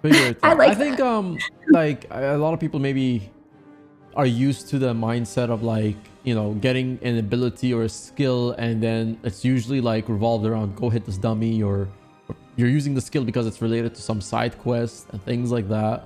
And yeah, I do agree, like in Guild Wars 2 sense, it's really just open-ended. Like you unlock the ability, and it just gives you like 3-4 options, and you go to your hero points, and it's like, do you want to unlock this skill, or do you want to unlock this skill? And then this does that does that, and like you said, you got to read it. And then you're just kind of like, oh, I want both of them, but this one looks like the one I want now. And then for like, I swear to God, like the next 4 levels, that's literally the only skill that I'm using to try and see different scenarios of what you could do with it. I think most people early on in the game felt overwhelmed, and that's kind of why it felt a little different. Like I remember a lot of people had so many questions when the game first came out, but the advantage is, like you said, like you could be doing a event like a heart, because hearts are like basically Guild Wars 2's version of side quests, except it like benefits even someone who's done the heart. If they help you out, they'll actually get experience for participating, even if they didn't actually even if they've completed the heart, they'll get some sort of experience towards it. So it allows that, like you said, real MMO experience where you actually engage with someone else. Another player comes up and will definitely help you if you're struggling on like a veteran like mob in the map that's very hard to kill. Maybe someone will come help you, because even if like they've already done this map and they're like way past it as level 80, they'll still get some experience, which is a little bit more for people who are level 80. But yeah, if you're level 80 and you get experience, every level after that is basically you get spirit shards, and they're actually a currency that you need to use in the game, a currency that you need for stuff like legendary weapons, like other stuff that, you know, eventually you're going to get to as a player. So like it encourages even someone who's at level 80 to help you, because there's something in it that they get to help you with that boss. And I remember Muck even mentioned something like, if someone is like, you know, in down state, which is like before they're actually fully killed in the game, and you know they have to like revive themselves, if you revive that person, you also get XP. So it's like, it's to your benefit to just be helpful to players, because it encourages you by rewarding you to allow that interaction, right? So I think I haven't seen it in too many MMOs that I've played. It's really like you feel like you're in an MMO, but it always feels like no player is incentivized to help the other player. Because if I kill this boss with this player, like I've already done it, there's really nothing I could gain. So I'm kind of losing time. I'm wasting my playtime helping this player, versus in Guild Wars 2, if I spent 5 minutes helping this player get something, I'll still get rewarded with something, XP or karma, right? Other stuff in the game.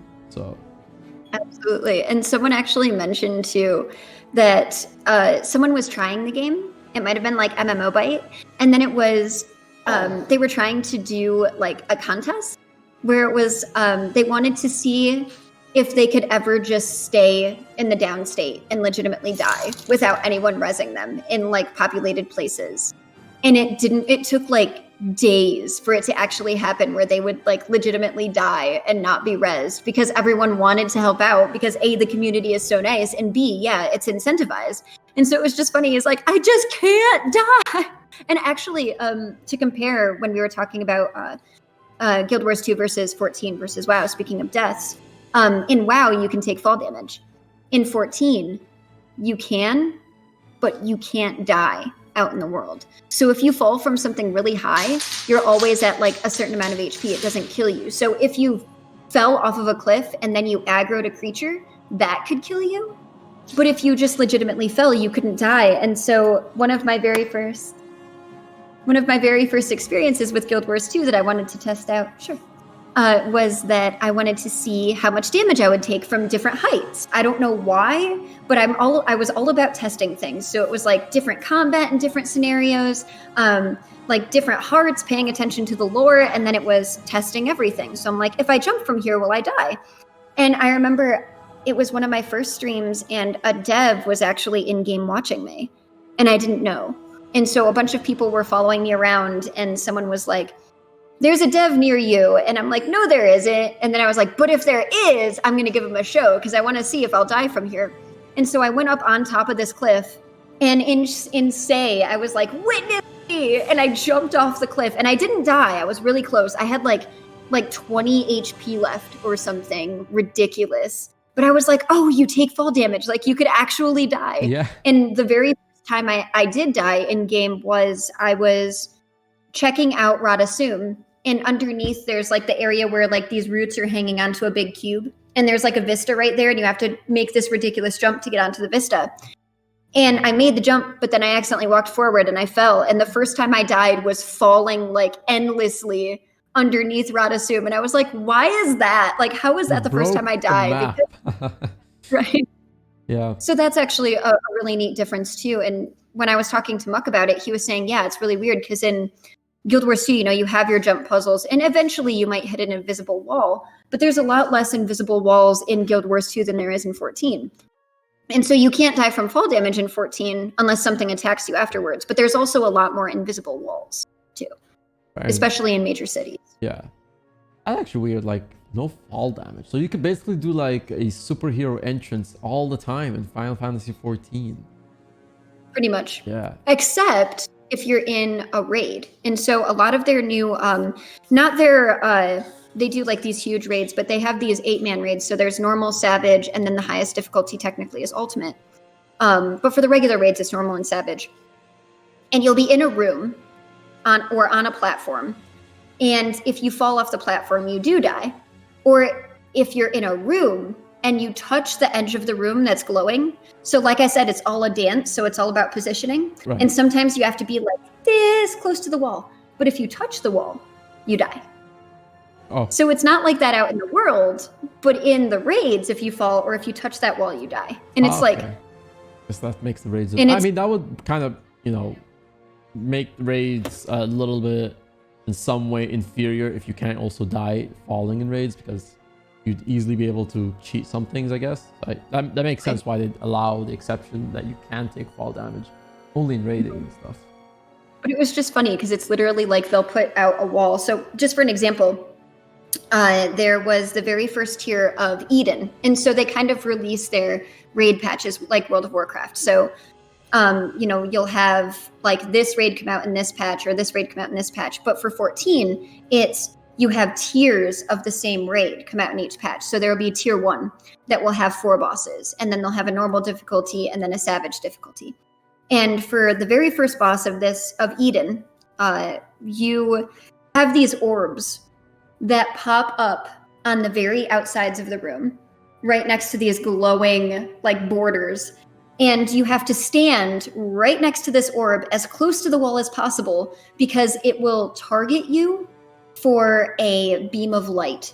And if too many people get hit by this beam, they would die. And so the idea is you're using like the ping and that weird snapshot issue with the game to your advantage. So you're going over to these orbs, you're standing next to it in a specific way. And the idea is to be like prepared and put yourself in a certain situation rather than react to make the beams either go to the outsides of the room or make it so that one specific area it won't hit. And so you have to go, and I actually died once because I was on orb duty to place these beams, and then you have to run back into the center and then the beams go off. And I ran out and I ran into the wall and I died because I never knew that the wall was an unsafe zone. I thought it was like a regular wall in World of Warcraft, like you just run into it, right? So I had no idea. And that's how a lot of their raids are set up. If they're not Alliance raids, which is like LFR or anything like that. So if you're doing these raids, that's how like every single one is set up. And I never knew. And I'd actually raided previously and I just never ran into the wall. But it was because this ability was so close that I literally just ran in and I was like, oh no, I didn't know that was an instant. Well, here's the thing I could say in Guild Wars 2 about like to do with raids, like some of the bosses, like they literally have like pre-mobs to the boss, and it's in a way also teaching you the mechanics of the actual boss. For some of them, not all of them, but most of them have some mechanic before where you're killing mobs, and the mobs are literally, they have some form of a mechanic that in a very small scale, right? Like because the boss is like, it upscales that mechanic. And so it's like you're going through these mobs, but you're actually learning what you're supposed to do for the boss. For example, there is one of the bosses in the first wing. There is like colors and there's like rotations, like on how you have to split your group to go and kill the different colors, just to like give it a quick like summary. And so before you even encounter the boss, you go through the first color. What does this do? For example, like red color, and then blue color, and then green color, right? There's like 3 colors to Veil Guardian. It's like the first boss in the first wing. And so each color has a certain mechanic, right? I'm gonna mix up the which color does what because I usually like, you know, follow the squads. I'm not gonna mention, but people know what the mechanics are. So in general, yeah, like it gives like each of those like color schemes, like of those mini minions are like basically this is what the mechanics the boss is going to do, right? So then you kill them and then you go and you're now fighting the boss. Now the boss is basically doing all the mechanics that those 3 small bosses like that you killed before him. So like you kind of get taught along the way what you're supposed to do for this boss. And I think that was a very interesting way in Guild Wars 2 they don't do it on every boss again, but like most of them have things like that where it just allows you to kind of get a kind of prequel to what you're supposed to expect in this fight. And it makes things easier to explain because it's like, okay, we killed this one does this one does that. Basically, this boss does these two at, you know, this stage and this stage. And that's it. That's basically what you have to worry about as the mechanic, and makes the things easier. And even when you're killing the boss, because the mechanics and the way that they structure the boss fights around their, you know, stages, like their phase, like for example, at 75% of health he does this, at like 50% of health they'll do this.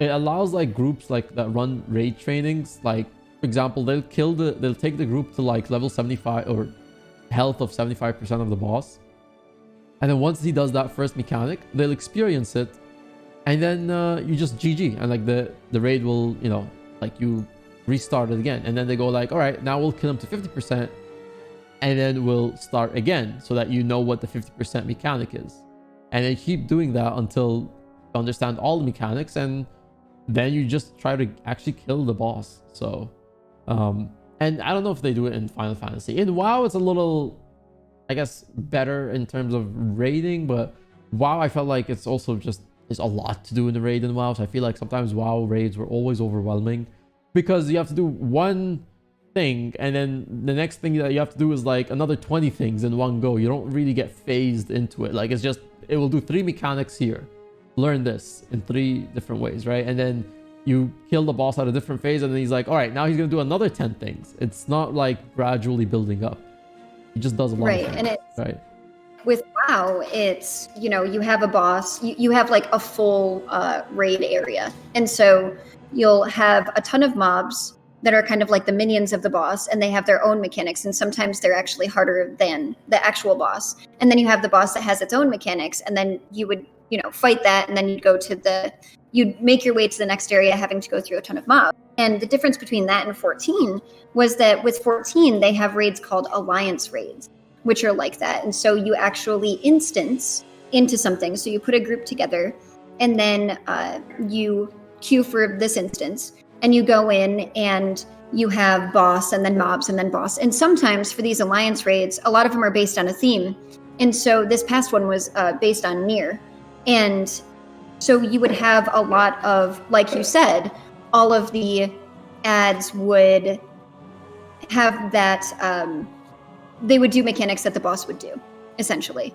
But for their legit normal and savage rage, which is their highest tier, which is only 8 people, it's not like that.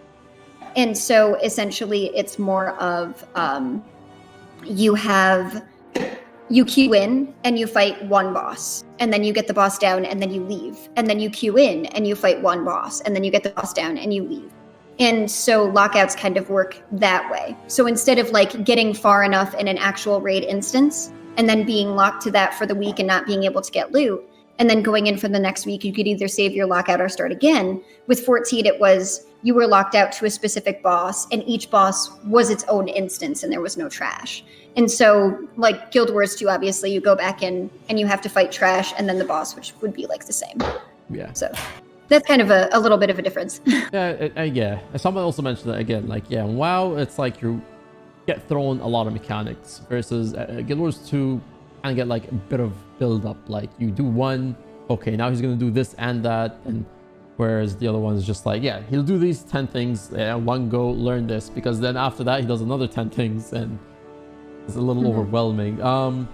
So to get into the last bit of the podcast, and this is very difficult for me to kind of structure because I'm guessing you haven't actually played as a level 80, right? You've kind of been taking your time to explore the game, really, right? And that's actually the best way, by the way. Like I would definitely recommend continue on that, and then maybe do the second class at a level 80 boost. But the first class, definitely just continue as you are. But yeah, like in terms of level 80 player experience, are you familiar with some things? Like, have you kept up with some of the updates that like they maybe have been posting towards like the current like story, the current stuff in the game? And how is it like, are you taking that? Like, are you trying to catch up on that, or are you trying to avoid just possible spoilers? For the most part, I'm trying to avoid spoilers, but it's mainly like story and lore. I've actually been keeping up with changes in like mechanics or abilities. I haven't read the patch notes fully, and then I found out that there was actually like another balance patch which changed it. So like they went back and a lot of stuff that they were talking about to have for changes, they actually changed those. But I was really interested in one of them is so my favorite so far to play is Elementalist. I absolutely love Elementalist. And in the first patch notes that came out recently before they did the addendum to it, it was that they wanted Kandi Elementalist to pull more damage in comparison to everything else. And I was really excited because I feel like I'll probably end up playing Kandi Weaver. And so I thought that was really cool. And then the other thing was the big change to Torment, where it's essentially working in the opposite way, where is if you can get the person to stand still with Torment, it actually does extra damage. And so I was already trying to theory craft doing something with like trying a build to give enough blinds and using chill or something like that to make it so that someone couldn't move, and then going in with a thief to just sit there and keep applying stacks of torment. Really excited about that, and I'm really excited to start doing a lot of builds and stuff. And like I said, I did see that a lot of that was changed. I know that they were changing the way like banners work for warriors. So instead of being a blast finisher, it's a light field. And it was actually funny because obviously I'm still pretty new, but I was really excited to read the patch notes, and I was thinking about doing a patch note video. And I'd actually had a ton of people that were like, "You're too new, you won't understand it." And I was like, "I can read." And I actually, so I know whatever, like I might not be able to go really in depth, but I would know, the base differences. Or when they come out and literally say that they're giving a buff to Kandi Elementalist, like I understand what that means, by the way. And so it was just kind of funny. So I haven't looked into them too much yet. I watched a little bit of Muck's videos covering it, and I read them a little bit with my fiance, but I haven't. I'm trying to keep away from the lore and story stuff. So I know that the new Icebreed Saga came out, and I know that for the most part people were happy about it, but they didn't think that it was as good with the representation of the end of the story that they wanted it to be. But I also, on the flip side, know that they took a lot of devs off of Icebreed Saga and put them on End of Dragons, which is why people are really excited and thinking that End of Dragons is going to be just absolutely ridiculous. And that might be why the content of Icebreed Saga necessarily been lacking. I haven't played it, so I can't really comment on it yet. I do want to do it. But people were saying that it started off really strong, and then the story and the way that it was presented kind of felt a little bit lackluster. And so a lot of people were saying it's because pretty much everyone got pulled off of that and was put onto End of Dragons, which I'm hoping. And the big thing about playing Guild Wars 2 for me as well is I love high fantasy and I love dragons. So I'm so excited for End of Dragons, and I'm so excited to be able to read all of those story patches and fully understand them and go through Living World and Icebrood and be able to be hopefully it'll probably be a little bit after End of Dragons comes out that I might be on par because I'm doing so much exploring.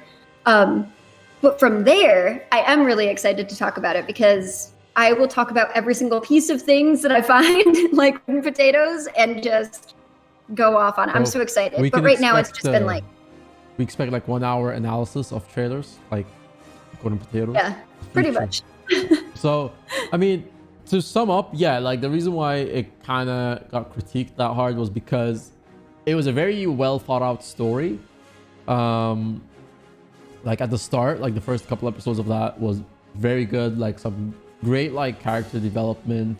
But then when they announced the expansion, and they just didn't have enough people to really work on both projects, so it's like they just had to kind of tie things up to the story, and people didn't like that it was rushed in that sense, right? So it was like it was definitely building up towards much more, and I think it's just, and everyone knows that the expansion really just maybe hurt the fact that they couldn't now do a lot of the things they wanted to do. So it was more like, you know what, expansion's coming out, we need everybody to work on this, we need you guys to kind of wrap up the story. Now it's still an enjoyable season.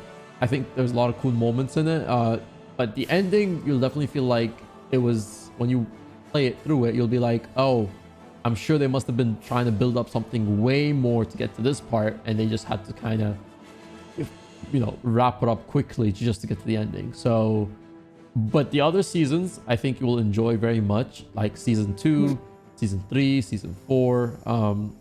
You'll definitely enjoy those a lot, and you'll probably like how maybe the storytelling, because the way I always see Guild Wars 2, and I think some people see it as well, they kind of do it like seasons. Like Guild Wars 2 is like a TV show that you watch, and like, you know, you kind of build through towards like the end of the season kind of thing. That's how they've been doing the, you know, kind of updates without the expansions, and then the expansions like a huge story in itself. So you'll probably enjoy that. And then yeah, I think when you get to level 80, I think one of my main question would be, what are you most interested to do when you get to level 80? You know, world versus world, PvE, PvP. If it's in PvE, is it like fractals? Is it raids? Is it maybe just hanging out with people, doing like fun stuff? Like, what is it that you really first want to do when you get to level 80? That's the one thing you need to get done first. I'm really excited for all of it, honestly. But I think I would be really excited to get into the story for Path of Fire and explore all of the new Path of Fire areas. I'm super into exploration, like I'd mentioned, and then getting into all of the living world stuff, because I'm really big into story. I'm really big into lore. I actually just bought Ghosts of Ascalon, so I'm going to be reading that soon, and then everything with Guild Wars 1 as well. But I'll also be excited to get my other classes to 80, because I'm kind of doing something that might be really silly. So I'm really excited to do PvP in World v World. But I don't just want to go, obviously I'll go in and I'll die and I'll learn.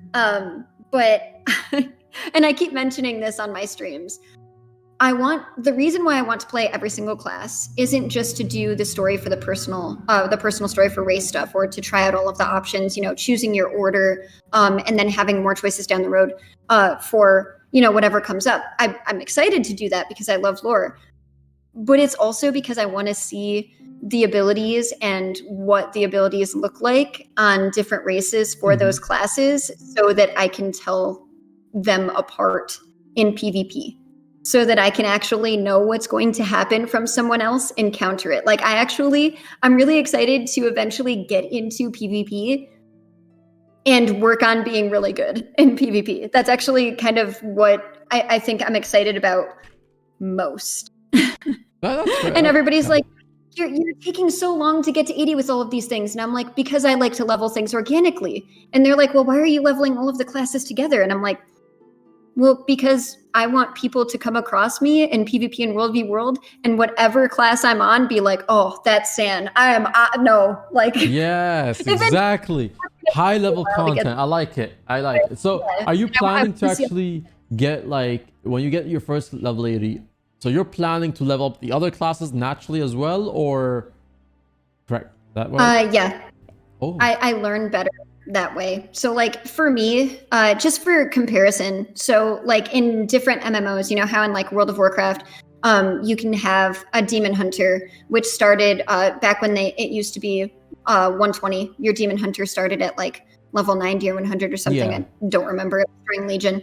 And then for Final Fantasy 14, for each expansion, once you get into that expansion and you have your character at a certain level, like I said, you can be every single job. So you can unlock jobs at 50, unlock jobs at 60, unlock jobs at 70. And for me, it's not as fun to be presented with a full kit in the beginning and figure things out that way. So it's like, if I'm going to do that, I prefer the situational combat like Guild Wars 2, not to have a set rotation and be given that all immediately and go from there with a higher level character. So the reason that I like Guild Wars 2 so much is that I can fight different types of creatures. I could go into PvP and, you know, I could even just go into an area and like 1v1 someone and learn that way. But I'd rather do it organically.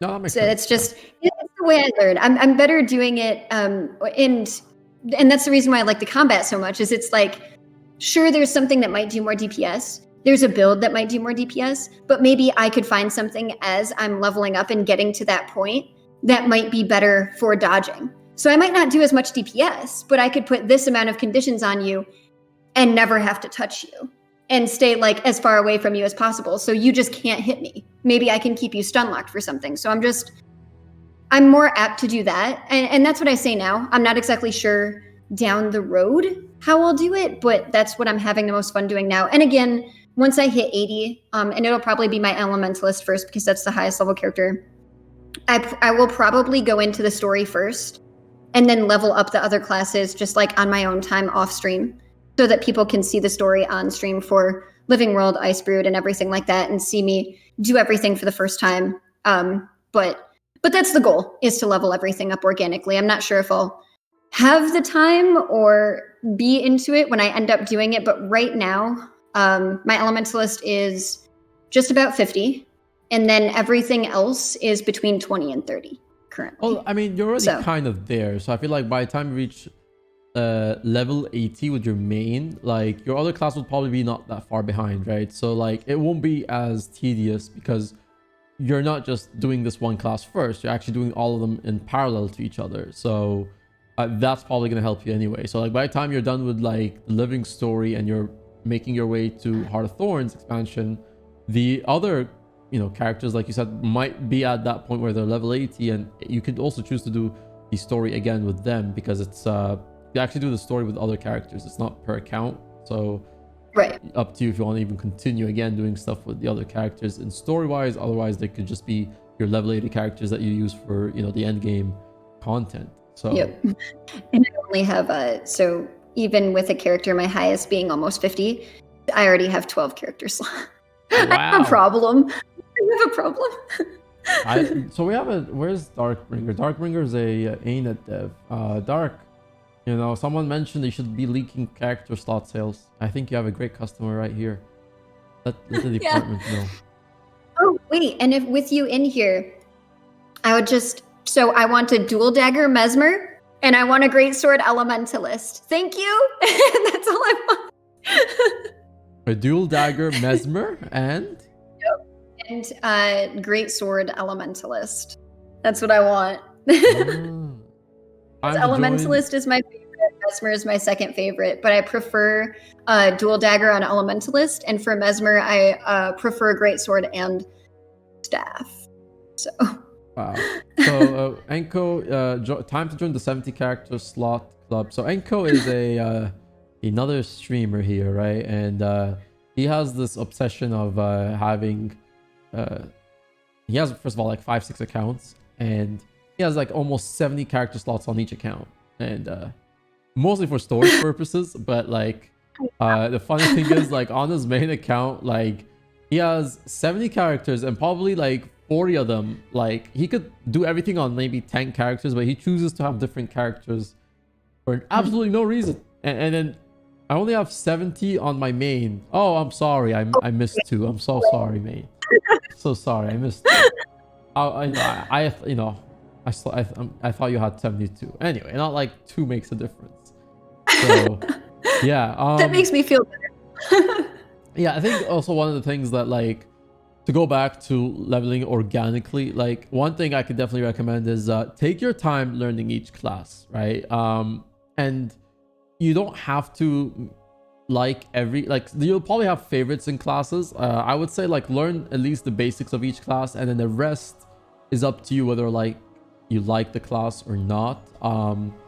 And that's gonna, you know, kind of help you go forward. And the fact that you already have like classes almost close to your other level 50, like, is gonna help you continue learning more.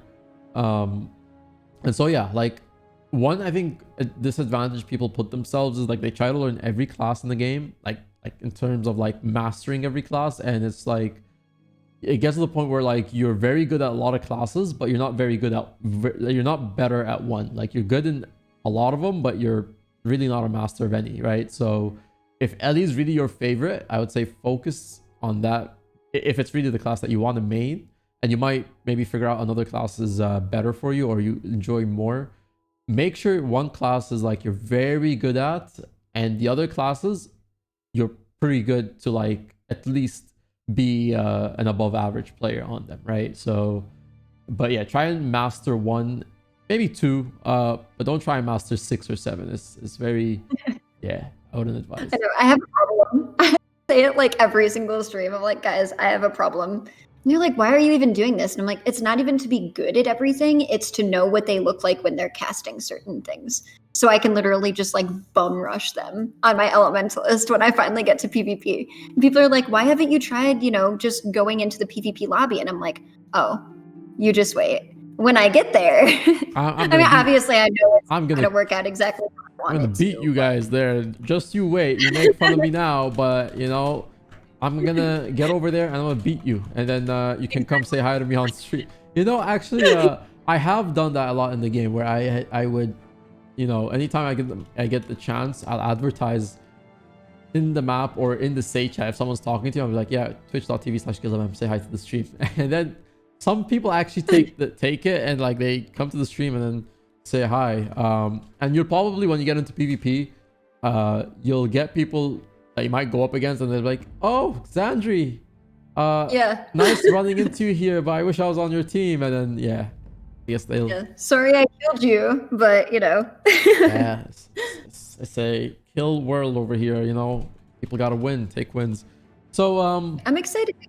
I just can't believe that I've played for 2 months and the bulk of my playtime has been exploration and jump puzzles. And it's just like, I want to check out every game mode. I do. And I can't wait to get there. But I'm also just super impressed that I haven't gotten there yet. And I've not once felt bored. Not once. Which is incredible. That's actually good.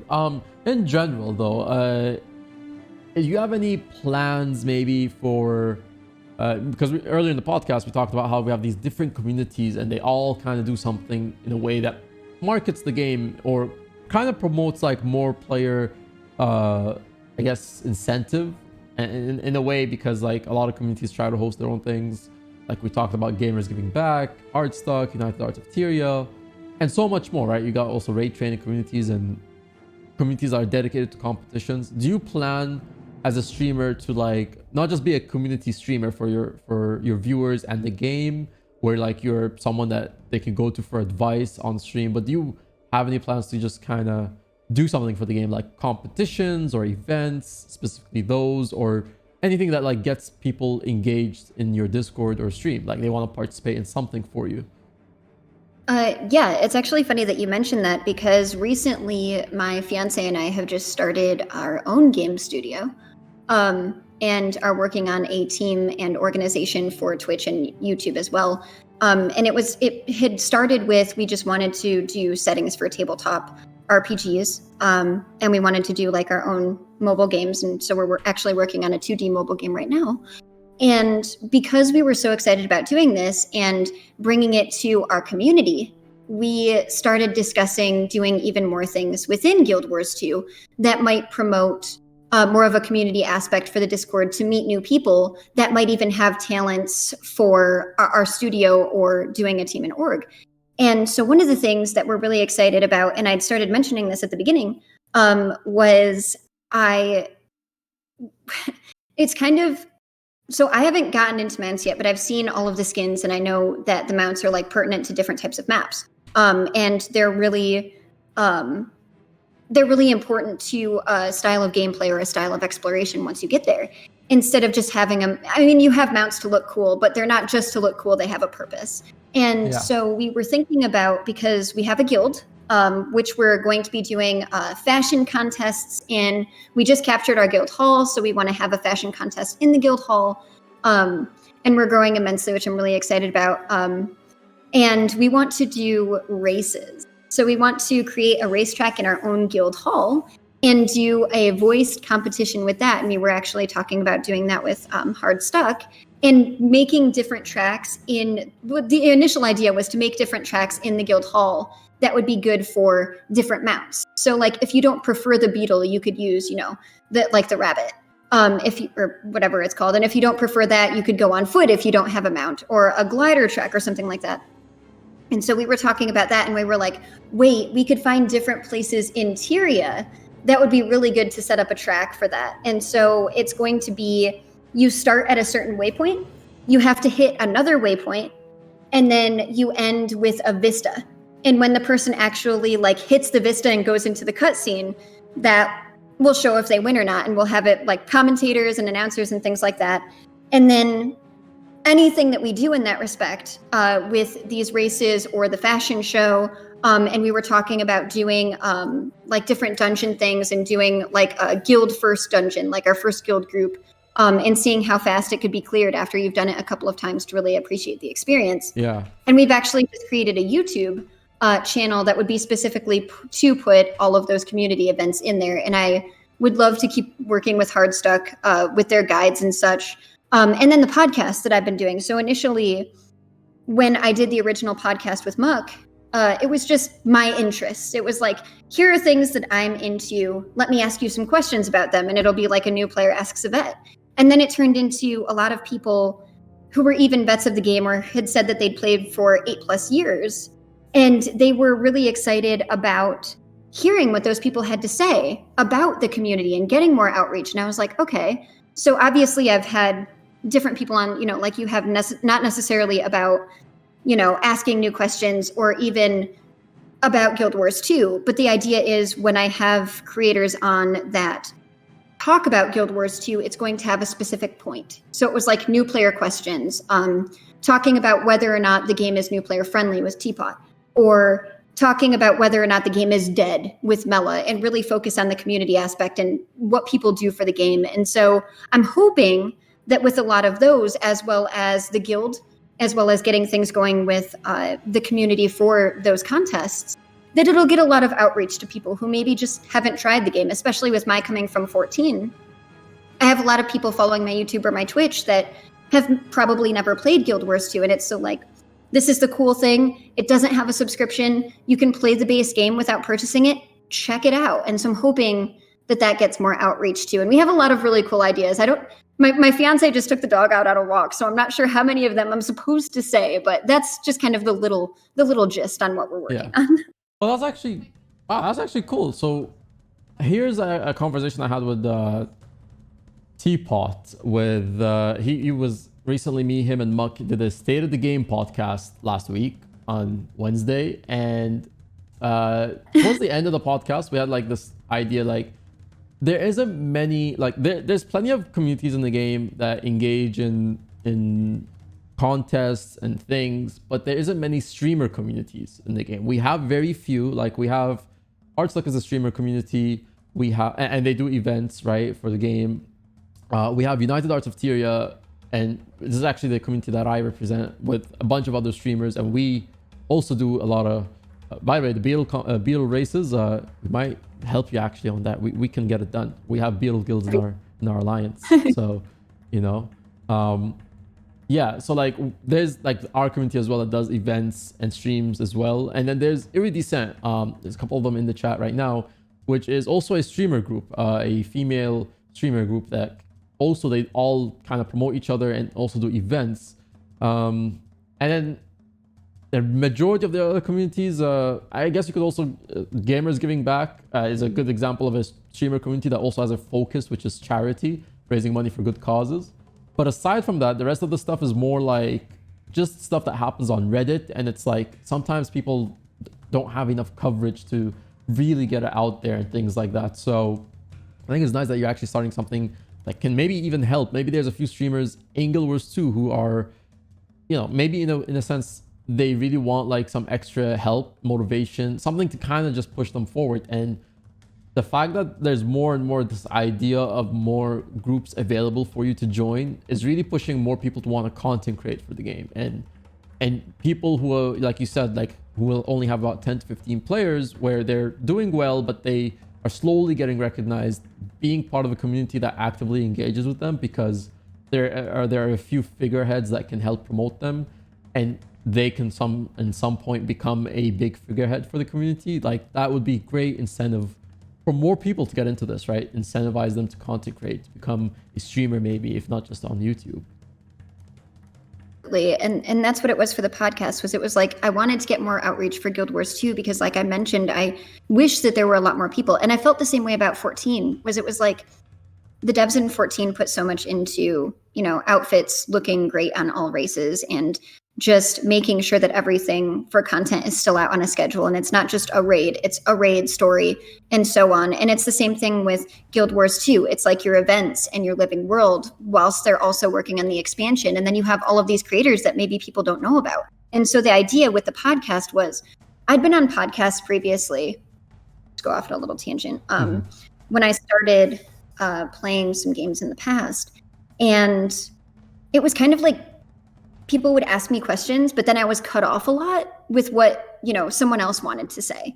Or it was like they wanted to promote all of their stuff through what I was talking about. And it was really unfortunate. And the comments for the videos weren't that great.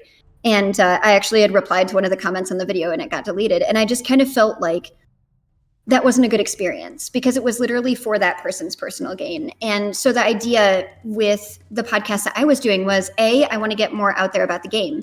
And B, I want to get more out there about these awesome creators, which is why I was going to ask you when you asked me, which was so funny. Because it's like, okay, let's get people from walk of life is the wrong term, but like every single type of player or every single type of content creator. And let's really show off their content and their community and show the game isn't dead. Come play the game. Like, there's Guild, there's Teapot, there's Muck, there's Iron Maiden, there's, Laurent, like all of these people. And it's like, so the idea was, let's get you on the podcast. I don't want to talk about myself at all. I want to talk about you. And so, and I think that's just because of my previous experiences, but I don't think I've ever felt so inspired by a game. Which is why I keep saying, no, it's not a honeymoon phase. No, it's not flavor of the month. And I actually really appreciate every single person that I talk to. And I really hope that it gets more people, if not into, my community that I was talking about, but into their communities, because maybe they focus on something different that other people would enjoy maybe more, like RP, like music, or like, giving back to people or, or just talking about the economy or things like that, because there's so many different things that are part of the game. So. And I think that's also a huge thing about it is that like you have, and this is I think an advantage of a game like Guild Wars 2 where it's a pretty big MMO. Like in terms of in the market, it's top 5 MMOs to play, and again it's maybe not representative because the population is it's not as large as maybe WoW or maybe Final Fantasy, but it's pretty up there. But the thing is, the plus is that you go on Twitch. I mean Reddit and Twitch, I would say, are kind of very different communities in their own sense. They both have positives and disadvantages. But like in general, it's just, again, it goes back to like, it's so welcoming. Whenever community come into Guild Wars 2, anytime someone's asking a question, it's like someone will take their time to kind of answer them. And it's like, oh, okay, you really don't know how to do this? You should check out this person. Like people will start referring you to go check out these videos. They're like, these 2 people or these 3 people, they all come out with guides. Like you should go check them out. They have a lot of guys that could really help you, and they will usually answer you on stream. Or you should come join our Discord community here. Like there's a lot of people that can answer you and help you, right? And it's just very like, it kind of like uplifts you because like you're just very taken back. Like, oh wow, there's people that are answering and things like that. And yeah, I think that was a huge positive in terms of playing this game and becoming a streamer. Like that advantage is that like because there's not too big of a streamer presence in the game, everybody knows each other. So anytime someone comes up on the scene, you know who that is. If you're someone who has 3 viewers, there's chances are there's someone at 8 viewers probably knows who that person is, right? And it just allows it for more people to slowly grow. Like since I've gotten to be a part of the Twitch scene, like I've noticed, for example, I'll even name a few. For example, when I was getting into the Twitch scene, people like Ari and Kat, who are basically like members of the Iridescent streamer group, like they were kind of getting there. They're like 800, 900, and 1,000 and 2,000 followers. And like you kind of witness their growth, for example, right? And there's a few other people I've seen who started streaming and are like now at like their phases where like they kind of have an audience that will watch them anytime they stream. And it's very easy, I guess, with Guild Wars 2 because it's a small community, but it always engages with each other, right? It just, you see that.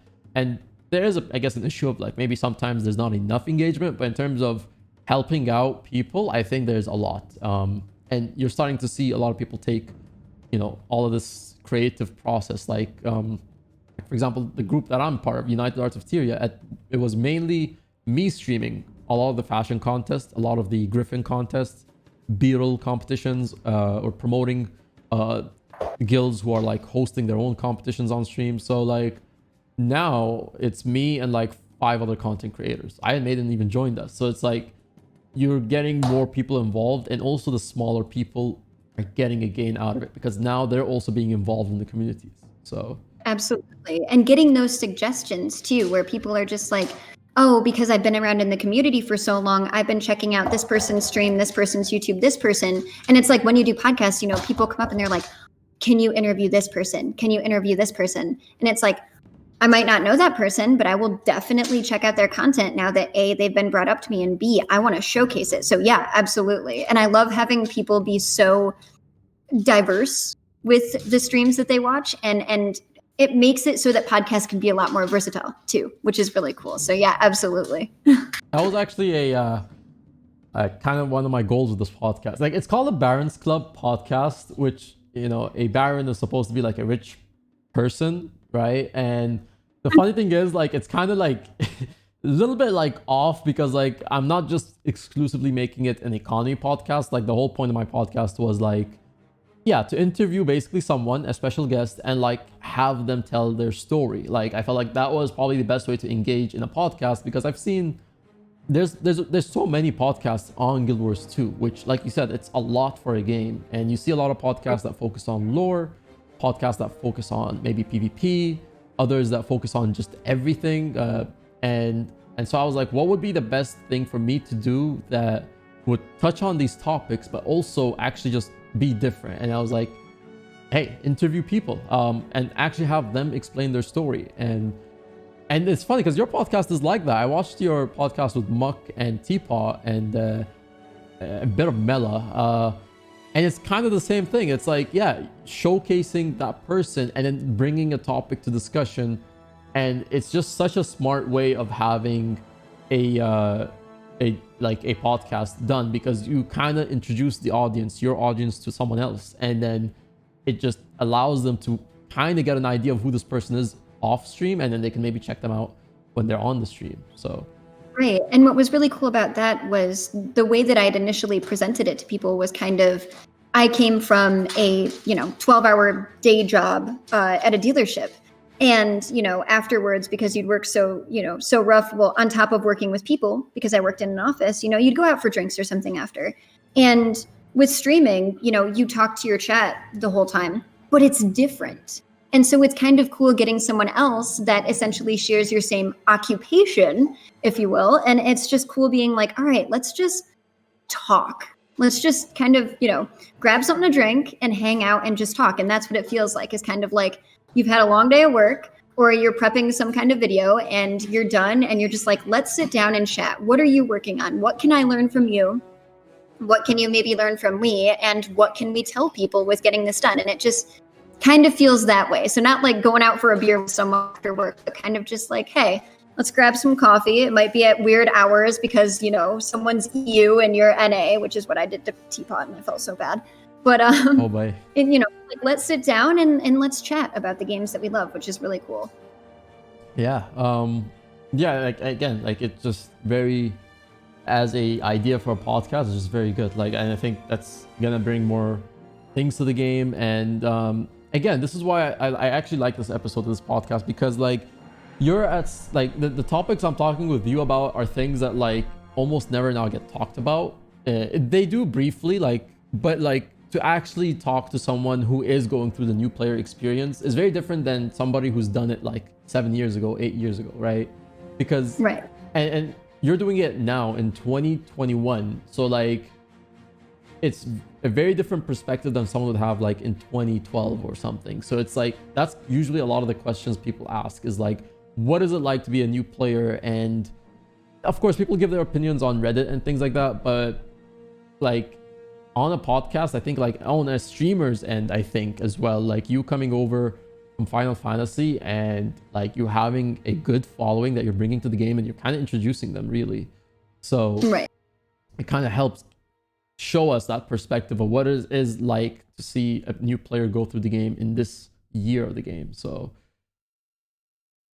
Which is neat too, because a lot of people will be like, because I said one of my only qualms when I was talking about the dungeon is that you get your mail so quick for you to go to Ascalonian Catacombs. And people were like, it really lines up better later on. And I'm like, okay, I'll figure it out. So after the 40 story, and then you see everyone talking about Destiny's Edge and fighting in Old Lion's Arch, and you're like, oh, it made so much sense to wait, because Air's like, I'm going to figure this out. I'm going to, end the feud between Ritlock and Logan.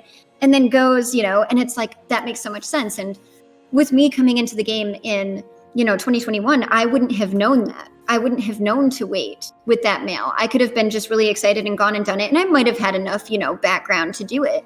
But it was nice having that little piece. And then I made the YouTube video about it. And a lot of people were explaining that it used to match up. But because they added a lot more like new player experience in the beginning, it doesn't match up anymore. And they never went back and kind of reordered everything. And so it is like, it's a completely different experience now than back then. Or like, not that it's a big thing, but the dodge tutorial is new, or the new player achievement bracket, even though it's very small and you have to look for the achievement tab and then go all the way down and you're in that and find the tutorial. And then there's all of those achievements that you could get. But that was something that people who played in the beginning didn't get, or, graphic updates and such and things like that. And then having the idea that technically dungeons were stopped and then fractals were introduced, and people like fractals more than the dungeons because it's like a jump puzzle on top of what you're doing, and it takes like 5 minutes depending on your comp instead of an hour trying to decipher not that it would take an hour every time, but trying to decipher where to go and who to talk to in a dungeon. And so for me, it's all new, and so I'm like, this is so cool. And for everyone else, it's like, oh, when I did this, it was this. Or I was actually exploring Divinity's Reach, and there's an area where you can go to this alleyway, and it turns into an instance, and I forget the name of it, but it's like this cozy little bar with a fireplace, and some people just have this really neat ambient dialogue, which is something I love about the game. And there were other people in my chat saying that they'd played for like 6 years, and that they never even explored that area. So maybe they didn't do map completion, and because it was this alleyway that turned into an instance, they went in and that's what it was. And so it was actually really, really cool to experience, and just to have people say, oh, I didn't know that was a dialogue option, or oh, I didn't know that was an area, or oh, I forgot about that area. So it's really cool because it feels like a new experience for even vets, which is neat. Yeah.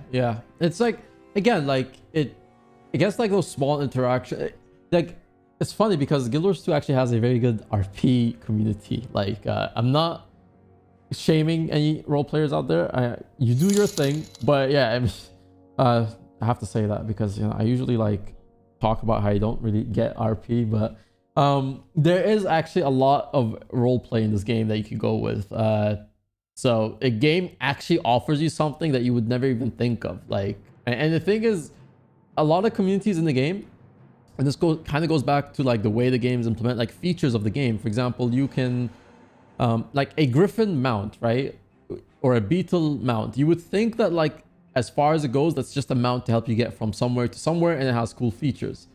But then you get into communities, and this is like I found about this, and this is the reason where we actually ended up doing the United Arts of Tyria, getting a group of guilds who are like, they all like have a certain like content they like to showcase in the game. And it was like, there's a group of people who like to do fashion wars. There is a group of people who literally like ride on griffins and know how to like do all the cool stunts with griffins going through caves and I don't know what, and like they can do that for like I don't know, almost an hour on end without ever having to land. And you have beetle races and things like, and then there's people who have a genuine passion to create jumping puzzles which torture people in their guild hall, like that we have here. Like Nyoko, I know you're here. Like, yeah, your jumping puzzle, it was difficult. Okay, I mean, it took us 2 hours to finish, but it was pretty wonderful.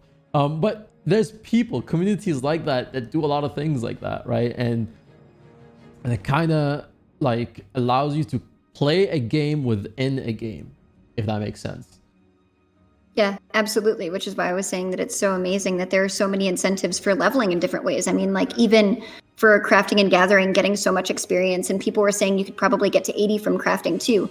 And it's neat being able to say, my guild isn't just a PvE guild. It's not just a PvP guild. Like my guild, like you said, works on jump puzzles or works on art or just loves rearranging the guild hall and putting things in there and taking things down and giving it different themes for holidays or different areas that are just kind of like trophy rooms or to pay homage to something, which is really cool. And speaking of which, I think the only thing that I would really love to see in Guild Wars 2 is, and I know that you have it with your guild hall, but I would love personal housing, because I would love to have something that was just my own that I could put together as a cross between Divinity's Reach and Holbrack. And just have it like with that Norse feel, with just like a ton of fireplaces, but have like a bunch of books and everything like the Priory, and then have like all of the statues like Divinity's Reach has, maybe a little carnival area or a little carnival cart or a book cart or something like that. And I don't know if it'll ever be seen because they have guild halls that way. And technically you have your home instance as well, which I do know, but that's something that I would absolutely love to see. Or there's this thing in Final Fantasy XIV where you can go into a dungeon, and it's actually called Explorer mode as well in 14. But you go in and there's no mobs, and you can queue in with a party, and you just walk through the whole instance and take pictures. You literally can just explore the whole dungeon and just hang out and just do screenshots. And they have what's called G pose as well, which not only does it get rid of the UI, but it makes it so you do a legitimate pose. You can change the lighting. You can change the different camera angles, and you can change different effects. And it's kind of like a shader when people talk about. We have something like that. Yeah, we actually have DX12, which is like it slightly improves your game's ping and like FPS. And then we have like shaders that you can play around with. Funny because there is also a photography community in Guild Wars 2. It's like the people who literally like all they love to do is take screenshots of the game and reshades. Gorgeous that it's easy to be excited to do something like that too, especially if you find like a hidden area and it looks absolutely gorgeous. Go into first person, like take a bunch of stuff. It's just really cool. Yeah, I'm sorry. But it's shade, but it's built in the game. So it's like it's G pose, and then you can do a bunch of stuff, and then you could use reshade after. But it's like built into the game, so you don't have to have an add-on if you don't want it.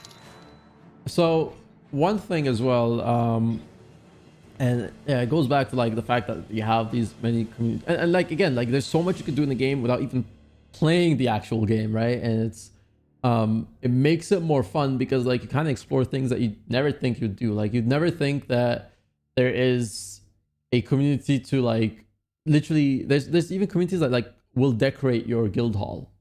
Like that's a thing. Like and like a theme, like they'll make it a certain theme and work around it, and then like they'll change it every few months. And then you also have need go ahead. Like HTV YouTube for Guild Wars 2, just for like the streamers guild hall house. stuff. We need like the streamers house in Guild Wars 2 basically. Exactly. Yeah, I like it. Oh, you know what? We might as well. I usually call the Alliance Guild Hall that we're in. I usually call it like Disney World because we have like a jumping puzzle, we have like a racetrack, and we have a fashion stage. Like I just call it like our Disney World or something.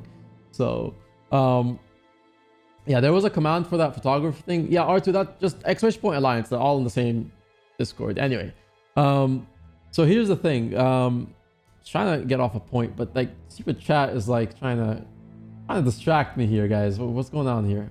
Okay. That's okay. Yeah, camel mounts and poker and stealing guilds. Okay, I'm not even sure what chat's doing.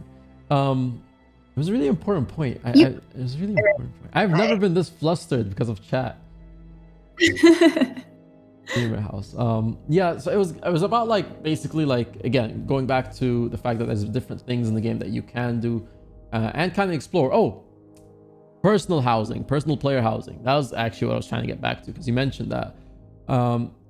Again, like you said, like there's guild halls, and there is like home instance. And I think someone brought a very good point. I think it was Teapot or Mukluk saying like, I mean, even though like we have things that kind of makes the use of them, like we wouldn't need player housing. Arenanet could probably introduce it because they would easily make money off of it, because you could have a house that you could decorate, and it leads to more decorations, maybe more gem store decoration stuff. Like there's more revenue to the game.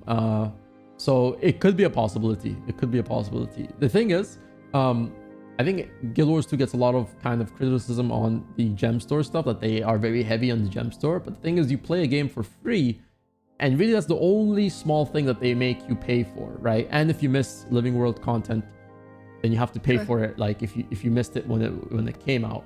So really, in a sense, like there's very few. I wouldn't say the gem store is something that's very bad in the game. We kind of need for them to have like some sort of revenue. But yeah, player housing, absolutely. That gets more engagement. That even gets probably, like, I could see someone doing like some MTV cribs or something, Guild Wars 2 cribs on YouTube with that. Exactly. And going off of just the gem store stuff, I think, and the other thing is too, is if you play the game and you love the game enough and you have time to farm things, like you can farm gold to even purchase Living World. So I know that a lot of people's qualms are that, they have to pay like the $5 or $10 for each season, but it's just like you don't have a subscription, and then you pay a base fee to get both Path of Fire and Heart of Thorns, and they go on sale all the time. And things that are on the gem store go on sale all the time.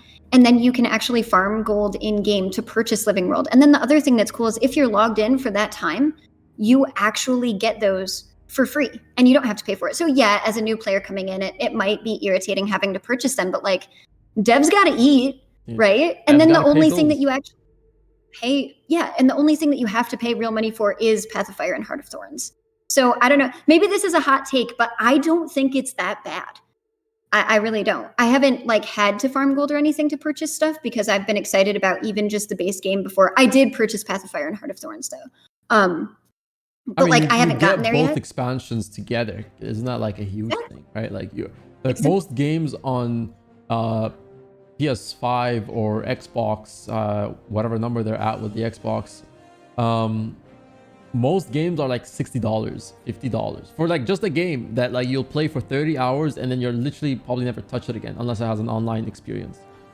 And then they'll purposely release it in a certain state so that you have to have downloadable content that you pay for within like a month. Yeah. A lot of people do that for their games. So it's like $60 and then like a month later it's like, oh, here's a new map. It's $20, by the way. And it's just like a small DLC. Yeah. And there's no in-game currency for that either. So it's like you have to pay real money. Or like, for example, I always compare it to World of Warcraft because I've had a subscription to World of Warcraft since maybe 2008, something like that. And I actually just canceled it like 2 weeks ago, finally. And it's one of those things where A, you have a subscription monthly. B, it used to be, I'm not sure exactly what's included in the battle chest right now, but for example, when Legion came out. So you would have to purchase the battle chest if you wanted to start playing the game, which included Vanilla, Burning Crusade, Wrath of the Lich King, and then, Cataclysm and maybe Mists of Pandaria. And then you would have Warlords of Draenor and then Legion. So what they would do is you would have a battle chest. So it's $15 a month, and their trial really wasn't that long. And then you would purchase up to Mists of Pandaria for an expansion. But when the new expansion had come out at the time was Legion, you had to purchase Warlords of Draenor first for another $40. So $15 a month plus the 40 for the battle chest plus the reduced price for Warlords of Draenor plus Legion at $60 just to be able to play with your friends at max level, just to be able to have a max level character. And I don't know what the battle chest includes now or if they even do it or if they have like better pricing for other stuff, but like as much as I loved World of Warcraft and as much as I love the lore and I don't ever want to badmouth it, playing Guild Wars 2 and playing for free and then making the decision the reason why I purchased Path of Fire and Heart of Thorns, first of all, it was on sale. I got both of them, and the only reason was I wanted the character slots that you got with them. Yeah. But I'm excited because I don't, and it makes it better for me to spend money. So I've actually purchased extra character slots, but I'm fine with purchasing them because I don't pay a subscription. And I want people to be able to... Again, like you said, it makes it that like you don't feel like you're forced or like you're just giving away too much for a game. And again, I think that's also what kind of makes it like that you're forcing yourself to play the game because you have to like make your money's worth, right? Because if you only play the game 10 days out of the month, like you feel like you paid and wasted the subscription fee, right? Versus Guild Wars 2, if you only played for 2 weeks and then the other 2 weeks you weren't able to play, you don't feel like you lost money because like it's free. Like you don't pay anything aside from like you said, anything that you upgraded the account on, which again, like it's just And a small thing. Right. And it's all like, it's not something that, you know, it's all quality of life stuff. And then that opens up new doors. So maybe like you're one of those people who lives for Living World or Icebrood Saga or whatever, you know, for End of Dragons that the patches for story end up being. Maybe you live for that. You only want to do the expansion. You don't want to do anything else. You only want to do story. It's literally like, okay, so in between those, I'm going to play something that maybe I do have a subscription to. And it's nice to always be able to come back to this. And then it's like, hey, you know, I have some, like, I always have to buy, you know, a regular salvaging, you know, rare salvager or fine salvager, whatever. I'm going to buy the copper fed, you know, salvager because I've literally had Guild Wars 2 for forever. I've been playing Final Fantasy 14 for a bit and waited for, you know, the next expansion or the next story patch to come out. And I came back and it's like, you know, all of this content is available and technically I'm not paying for it because let's say I logged in right when the patch came out. And so I could actually have it for free. So I'm going to toss them a couple of bucks and grab the Copperfeld Salvager. And it's really cool because all of it is quality of life. And I think it shows a lot of trust between the game community and the devs and whoever runs the store. So it was kind of like for 14, where you could buy like Fantasia potions, which changes, you know, your character's race or gender or looks or whatever. And every single thing that's on the 14 store, whilst it's not pushed in game as much, it's still huge. And you can only get certain mounts on that store, and you can only get account-wide mounts on that store and things like that. But because you have so much trust in those devs, because they're not pushing it for you in game, and because it's not pay to win, you're like, yeah, you know, I think this mount's really cool. I'll, you know, give the extra $20, but you don't have to, which is really cool. Yeah. Again, it kind of like allows you to enjoy the game because when you spend money, it's like, I'm only spending this because I want to, right? And I think someone mentioned, like Ari in the chat says, like, yeah, she felt like she only paid the sub, and in Guild Wars 2, because there's no pay to play, it's like she felt she spends more in Guild Wars 2 than she would have spent on WoW, because Guild Wars 2, like, if you spend on something, it's because you want it, right? You enjoy it, versus an MMO that allows you to play because you have to sub is like, at some point you're gonna burn out. And I think also that's one of the problems when people burn out of an MMO, like and I've seen this happen with me and a lot of other players, and they usually go like, when they quit WoW, it feels like a relief. It doesn't feel like I just had nothing else to do in the game. It really just feels like it was a relief to stop playing the game.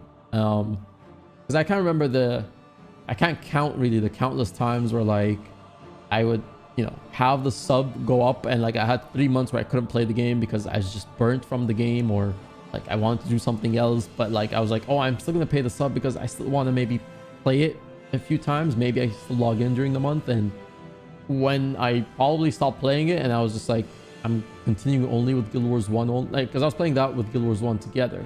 And then after I think the Wrath of the Lich King expansion, it was just kind of getting to that point of like, I'm playing this game and it's fun, but then like now the direction is getting to the point where it just feels like it's like a chore to do the things that you want to do in the game, because you have to play 15 hours of content to get gear to then do the actual content you want to do. Whereas Guild Wars 1 was just like, play anything you want to do, yeah, you can play. Like you don't have to be you know, put back through gear that is like, I guess, irrelevant. So, and in a sense, it just felt like, you know, you're not spending money, so anytime you spent money in other games, it felt worth it because you actually wanted that thing.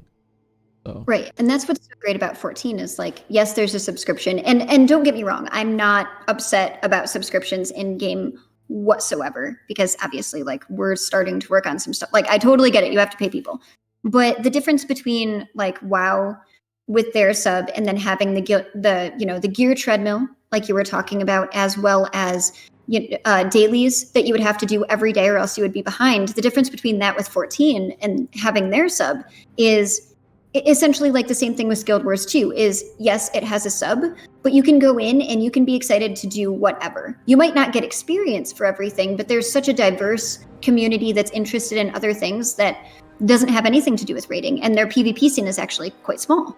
it's there, and there are some people that are diehard PvPers, but they're not worried about it. And you can purchase gear at different times in the game, or every single patch, pretty much the crafted gear that comes out is just as good, if not better, than the gear that you would get in Savage previously. So as long as you have the Gil, like the gold counterpart for 14, or have a crafter or gatherer, you can be just as good. And so Yoshi P, who's actually the director of Final Fantasy XIV, pretty much said exactly what you said. I want people to play other games. So if you have to take a break, and if you have to cancel your sub for a bit while you take a break, the whole idea is when you come back, you'll be able to catch up, and you won't feel like you're behind. So it's not as much of a treadmill for tomes in WoW, or the way that they're working the legendaries in WoW right now, which again, I used to love doing that, and now I just don't have time for it. And it's really neat getting the best of both worlds for Guild Wars 2 and not paying a sub. So it's nice being able to take a break if you want to, and not sitting there going, okay, they've just gotten however much money from me for the past 3 years while I've taken a break. I know that's a stretch, but that's how it was for me for WoW. It was like every expansion I came back and I never canceled my sub. So I have no idea how much money they've gotten from me monthly since 2000.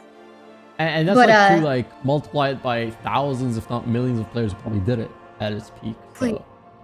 Yeah, exactly. And it's cool with Guild Wars 2 is you can farm for those things. You could do sky scale, you could do your legendaries, you could get like the best whatever gear set you want to do for like, fractals and raids, and try out different builds for PvP.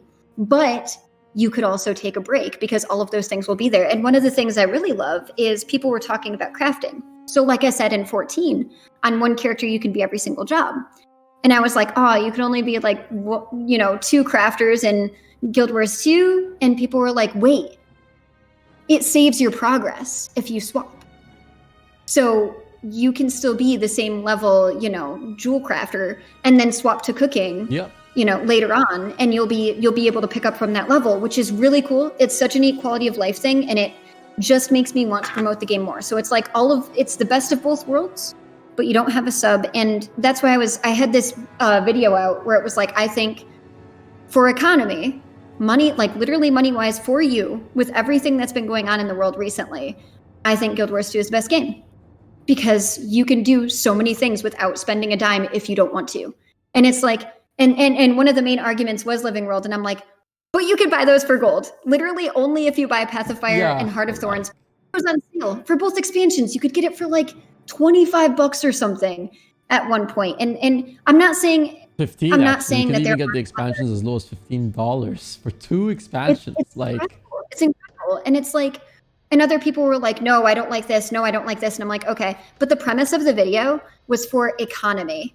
So like, you get all of this for a game. You get an amazing community. You have people putting together different events. You have so many things that you can get experience from.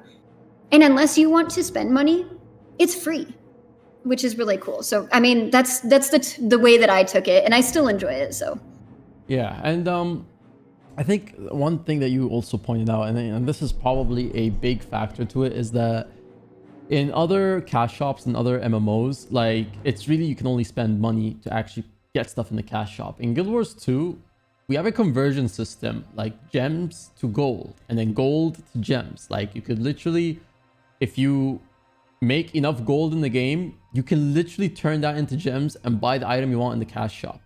Like, which means you never actually have to put money in the game if you have a lot of gold saved up. And if you want to save up and plan for things, you could literally never have to spend money in this game. And that's the same with the DLCs, right? Like you could literally save up enough, so it makes it that like if you can literally buy anything in the game without actually putting money into it, and that's a huge plus. And again, like the thing is, some people I think kind of go about like how LS Living World seasons kind of like, oh, if you weren't here you have to buy it, and Arenanet doesn't tell you that when you're buying the expansions, that these DLCs are basically, you have to pay for them separately. But I mean, you still, if you were logged into it, right? If you were an active player, there's an incentive for you to log in when that comes out, right? Because you get the whole thing for free. It means you don't have to pay for the episode. Now, obviously, if you weren't playing at the time, you're gonna have to pay for the DLCs at least separately, because you weren't there when the content was out. But you can play Guild Wars 2 and still make enough gold to probably get everything that you want in the gem shop. Not everything, but like the things that you maybe really need. and you won't ever have to use a credit card. And I don't know if any other game has a conversion system like that, where you could literally convert gold in the game into like a cash shop currency. Basically meaning that if you are smart enough, or not even smart enough, if you just save enough that you could actually bypass your credit card, but literally never use it.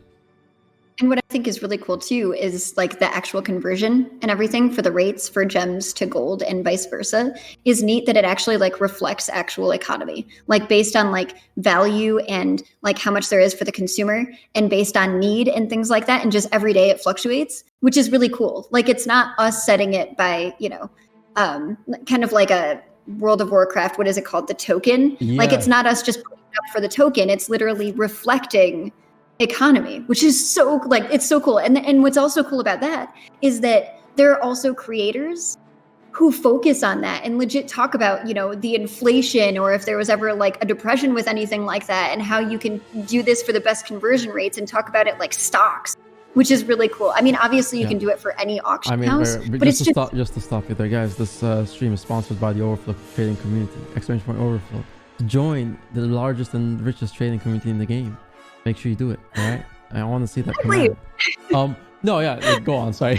Just have to do it. No, you're fine. It's just so cool. Like I actually had watched a video that someone was literally just comparing it to, okay, so I've started a business here, and this was how much I needed. This was, how much I needed to balance. This was how, like what the inflation was. And then he literally just did everything through Guild Wars 2 currency with swapping from gems to gold. And it was just really cool. So yeah. Like this game's economy, like just to give you like a summary of it in terms of how it compares to MMO, it probably handles a simulator market better than any other MMO I've seen. And it handles things like inflation very well through gold sinks, like items that basically you purchase and the gold goes away, through the fact that very few things in the game ever give you like gold, like silver or copper or stuff like that. Like very few times. Like you'll get it from stuff like dungeons, maybe a few times you'll get a couple silver here and there from certain metas or chests. But if you notice, the majority of your things that you get in the game as drops are always materials, things that you'll actually need for something at some point, right? And then you also have the fact that the trading post where we sell everything, like basically the auction house of the game, there is a 15% tax on anything that you sell. And that basically controls the game's inflation, because things can, kind of take gold out of the economy. That's their way of handling the inflation. And you don't have this thing where it's ridiculous amounts of gold to repair armor. Like you don't pay 5,000 gold like in World of Warcraft to repair armor. We don't do that anymore in Guild Wars 2, but it used to, you had to pay for your armor. But like, it also in the sense where like, if you have, let's say, 100,000 or 200,000 gold in World of Warcraft right now, that's actually very average from what I've heard, right? Like anyone has that much money in World of Warcraft. Oh, for sure. Yeah. And in Guild Wars 2, if you have 100,000 gold, well, let's just say you're considered like in the top richest player base, like 1%, really 1%. And it's neat that they have the caps that they do. And then, like swapping gold from repairs and making it, have that gold to gems and things like that. And then the specific things that you can purchase that are on the store that are quality of life items. It's like they have that formula for gold sinks, or the legitimate gold sink that you purchased, which is cool because some games are still struggling with that. Like, that's actually one of people's big issues with Final Fantasy XIV with Gil is, and they just started introducing or planning on introducing mounts in game for Gil because they hadn't previously, and they don't have a Gil to dollar conversion. And so there are a lot of people who have a ridiculous amount of Gil that they don't know what to do with it unless they're buying more materia, which is like gems to fit in slots for extra stats. And you have a percentage of whether or not it'll actually stick, and sometimes it'll break and you have to do more. So there are little fail safes like that, but they don't have legit Gil or gold sinks. And so it's really neat because it seems that Guild Wars 2, because of it matching legitimate economy and having that with the tax, and they do have a tax system in 14 and they're getting better. But yeah, it's actually really neat because it makes it so that nobody is absolutely ridiculous. Like even if you have someone who's supposed to be the richest, it's, buying a gold sink. I was there for that stream, by the way. Oh, yeah. That was not a very good investment. I mean, Yeah, no, because I bought one last year and I was expecting like a huge sink. Like I don't know why, but I thought gold sink would like it would literally be like a huge decoration. I don't know. I thought of it like that. That would be like the funny joke that like they would make it a huge gold sink. So then like you're spending 10K to get a huge gold sink, and like the sink is like you spent, you know, it's a huge sink in the game. So, but it was a very small sink. It was like tiny, and yeah, I was a little angry about that. But then I grew to learn from that experience to the point where I appreciated it, to the point where I did it again this year. So. And it's amazing because it literally is like it's just so fantastic. Like the joke is there, which is awesome, but at the same time, it really shows how much they actually put in. So when people, you know, would talk about how much gold they got from certain things, regardless of ecto stuff, thank you guys, and gambling, you know, for the most part, people said it does take a bit to get quite a bit of gold, and then there are so many gold sinks that it really actually keeps the economy in balance, which is good. Yeah, no, that's definitely a plus. Yeah, so again, like it's going back through everything that we've discussed on the podcast. I feel like from getting to know you better actually on this like actually like this is very good, because the one thing I like about these podcasts is I actually get to learn more about the guest, and it allows me to actually like have kind of a more understanding of who you are as a person, and it's fun actually, because then I'm being introduced to your community, you're being introduced to my community, and it allows us to kind of again like understand perspectives. But like again, it goes back to all of this and the new player perspective that you have. Like it's amazing, and I think for what it's going to do for the game, it's going to allow those people that probably were on the fence of Guild Wars 2 to maybe, hey, consider it. And I think for what you're doing, like going through the game bit by bit, like you're literally recording every new player experience you've had in this game, I think that's going to engage a lot of people to really consider trying it out. Because I don't know when was the last time we've had someone at like a very decent level of following actually like experience the game as a new person and also is introducing people to it. Like because most of the people now in the game who stream it, like we've all been here for a while, like we've all kind of done it. And Muckluck was a godsend. Yeah, Muckluck was actually a new player in maybe about like he's now actually a veteran player. Actually, in the last podcast we did with Teapot and Muckluck, me and Teapot like had the same, we had all three of us the same podcast last year, State of the Game, during the very early days of Icebrood Saga. So it was like in 2020. That, well, parts of it. Yeah, it was very old. It was like that podcast was like last year, and then we did the second State of the Game this year, like last week, and it was like he was so optimistic of the game last time we talked, and then this time he was just like, you know, full on you know, being like criticizing the game for this and these decisions. And then me and Teapot were like, you finally ascended to our level, you finally understand this, Muck.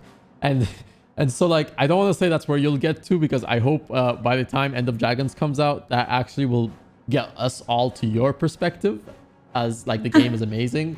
So I'm hoping that when the expansion comes out, we're gonna have this Xandrii like feeling about the game, like, yo guys, this game is awesome, okay?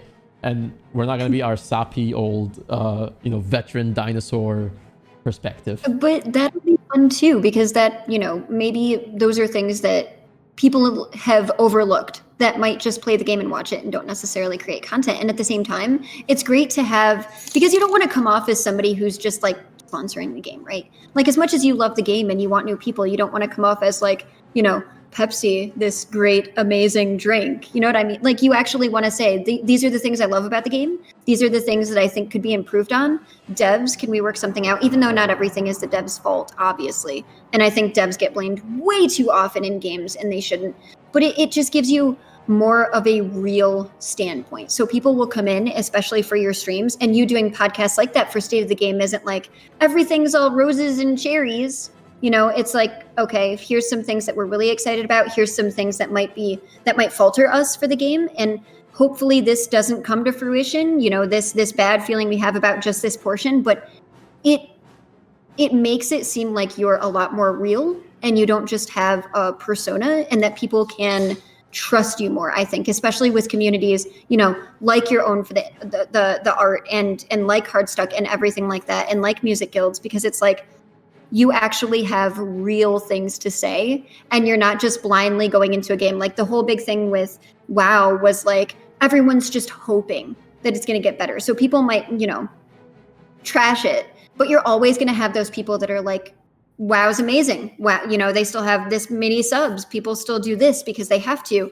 And WoW is going to be great forever. And your game sucks, play WoW. Or your game sucks, play, 14. And it's nice hearing people be like, I love this game. I love this game because of this, this, and this. But I also feel like it lacks in this. And I would love to see that get better. And especially if you have that pull and can talk to someone like an artist, and be able to be like, hey, I know that you can't tell me anything about such and such, spoilers or whatever, but maybe here's my opinion about having this improve, which I think is really, really good. Like, don't just take a game at face value and say whether it's good or bad. Be like, this is what I think is good. This is what I think is not so good. And obviously you guys have your own opinions, but at least you know that mine is that I'm keeping an open mind, but at the same time, I am going to tell you like it is. And I actually think that that's really good. And that's what I liked about, talking with you here like this and seeing your podcast. Cause I actually stopped in on the State of the Game stream that you were doing. And it's just really, I think it also makes the community and your viewers trust you more. Like I was talking about trusting devs more, and it makes you, like I said, more realistic, but maybe it'll also get people's butts in gear that work for the company. Yeah. Like all three of us have the same issue. Can you please fix this so that everybody else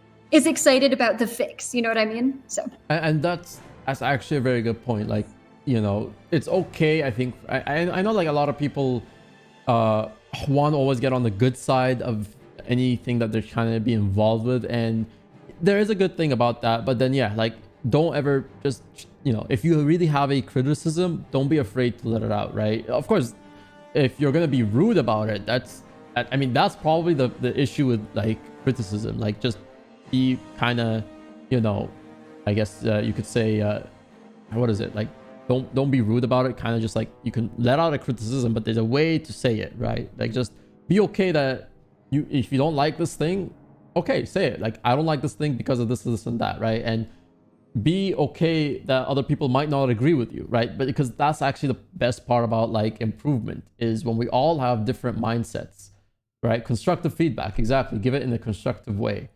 That was actually the word. Thanks, Angel. So it's like, when everybody's on the same side, it's very hard to move forward because like you don't see flaws in each other, right? Mm-hmm. But when everybody has different opinions and things like that, that's good. Different opinions means different perspectives that you might have not thought about, right? And that allows us to figure out what's the middle ground to make all of this work. And then that's how you find out the solution.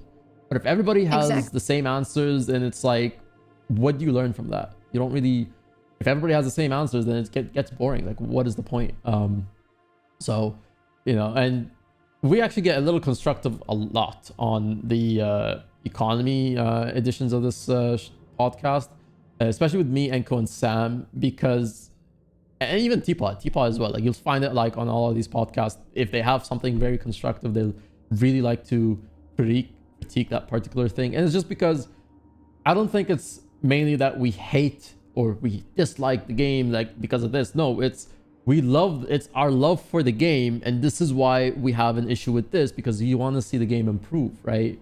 So if someone has a passion to critique something, it's mainly because if they really just they have a passion to critique things, like, then maybe they got to fix something. But if someone has an involvement with something and they just always have things to say, they probably want the game to get better, or they want something to get better. And again, you got to take positives, you got to take negatives. You can't always just be critiquing. You also have to look at, all right, it does these things very well, and then these are things that you don't like that you think they should kind of work well on. So yeah. And the other thing is too, a lot of people in our position don't necessarily realize how much of an effect they might have on the regular gaming community who maybe doesn't create content. And so if you just say the game is all cheery for something and it's not necessarily, people could come back and be like, you knew that this was an issue and you didn't mention it, you are now the face of the community, whether you like it or not. You need to make sure that you give everyone like it is. And if you don't, what's really unfortunate, and I'm not going to mention the game, but there are people for a specific game that are so afraid to criticize the game that when they do criticize the game, people will bandwagon and be like, I cannot believe that you said that. Why are you playing the game? Did you do this? Because if you did this, you would like it. And it's like, okay, but maybe I don't have the same likenesses for a game that you have. Maybe I don't have the same opinion that you have. And there's, for certain games, I mean, it happens with every game. You're going to get, the 1 to 2 bad seats like we mentioned in the beginning, but you're also going to get people who are serious gatekeepers. And if you have the mindset where you maybe love the devs so much, or you love the game so much that you become defensive of it, and so if anyone says anything wrong, you kind of get out the pitchforks and torches, and that's not good. And there are specific communities like that where the people have literally been run from a game or run from social media or whatever platform they're streaming on because they had a different opinion. And that is so wrong. And it makes you, and it couldn't even be an issue with the game. It could literally just be that the community gatekept so bad that you just didn't feel like playing the game anymore. And that's almost like harassment. It's so, and you don't, and getting down to brass tacks is, if you pretend that nothing is wrong with the game, those are the types of communities that you cultivate, whether you mean to or not. And so you have to take a step back and say, am I having fun? B, am I being real? And C, am I actually providing what the content needs, what the community needs, that content, So it probably was too far in depth, but there are specific games that are that way, and it's really sad. And I actually know creators that have stopped playing just because the community was mad that they didn't play a certain way or have a certain opinion, or said, I didn't like this about the game. And it was like, you can't possibly not like this. So it's unfortunate. And people bring up quite a few things. Like, for example, Deathblade says, like, please experience it by yourself. And I think also it goes back to, people are really, disliking and, shitting on a game in general. It will disencourage a lot of people not to try it, because, like, like you said, that it can affect people's mindset. If someone's just putting something down so much, you might not even be encouraged to even try and play it yourself to see if it was the same experience. And then you think even the same thing when you go back to the point where, like, people can have, like, a an opinion that you might not agree about, which Noxy also says, like, when people, like, shit talk some of the content, like, for example, a lot of us probably have it, like, I'm sure a lot of streamers have it, but using Teapot, because she's replying to somebody in channel, replying to Demeth, right? So Teapot, to sum up in a sentence which someone else said, he is the only person you will see talk with such passion in a game, and then in literally the next sentence trash the game at the same time, because he loves the game so much, right? It really likes the game, and it's because of this passion he has issues with the problems that he sees.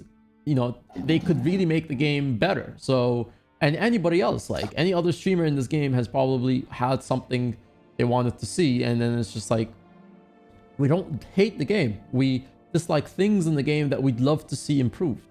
Oh, did we get an Eddie reveal on stream? Like, just kind of, he's playing with Eddie. Come here, sweetheart. He's playing with his toy right now, and the reason that he has his toy is because my fiance just made me a wrap, and I'm like, would it be okay to eat it? So this during is a podcast, thumbnail option number 2. Yeah. So he's a black and tan coonhound. He's kind of busy with his toy, but yeah, he's absolutely adorable, which is good because there's actually food around, and he's being good. He keeps, like, getting his toys stuck around my extra lighting that I don't have on at the moment, which is kind of funny because he almost knocks my lamp over all the time. But yeah. So if you hear, like, big loud sounds behind me, he has a toy that he spikes because it's supposed to be one of those where you have to work for your food, and he doesn't understand that he could get his food out in different ways, so he spikes it on the floor to get food out. Oh wow. Yeah. Because if I do this, I'll get food. Exactly.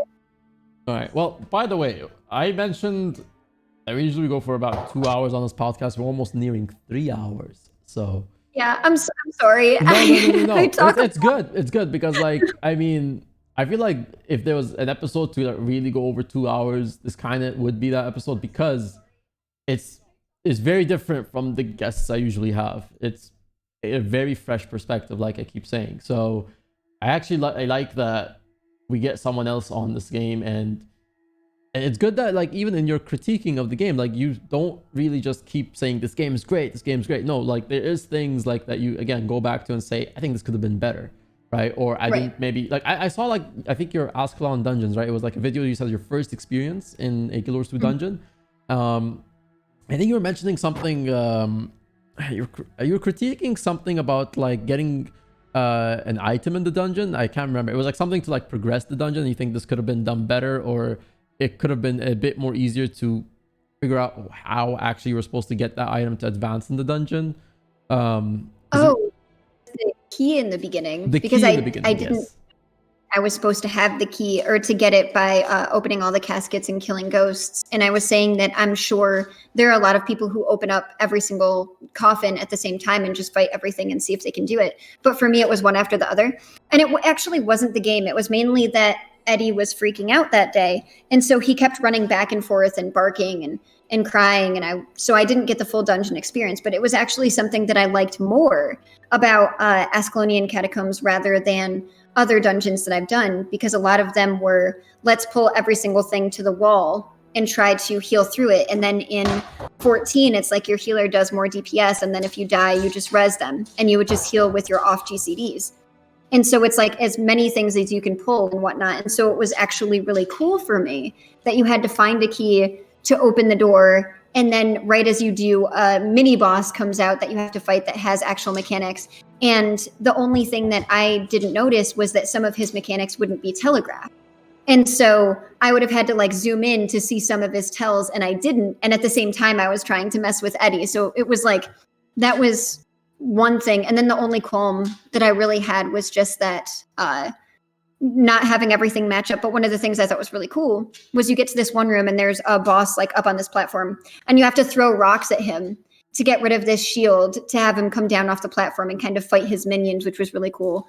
But because of my having like my melee builds, I had to, kind of wait for certain guys to come to me before I could actually fight this guy. So, and I just thought it was cool that you actually had to disable traps and go through areas. And it was just much more immersive to me than anything else. But I'm going to have to do it again in Explorer mode. And I thought that the story ended there, which isn't necessarily a qualm, but I was like, oh, that was really cool. I wish I'd known more, because now, obviously, in the ending cutscene, it said that because we got rid of the ghosts, that all of the creatures in the area are now coming out, and there's nothing to fend them off. And so this place is going to be overrun and out.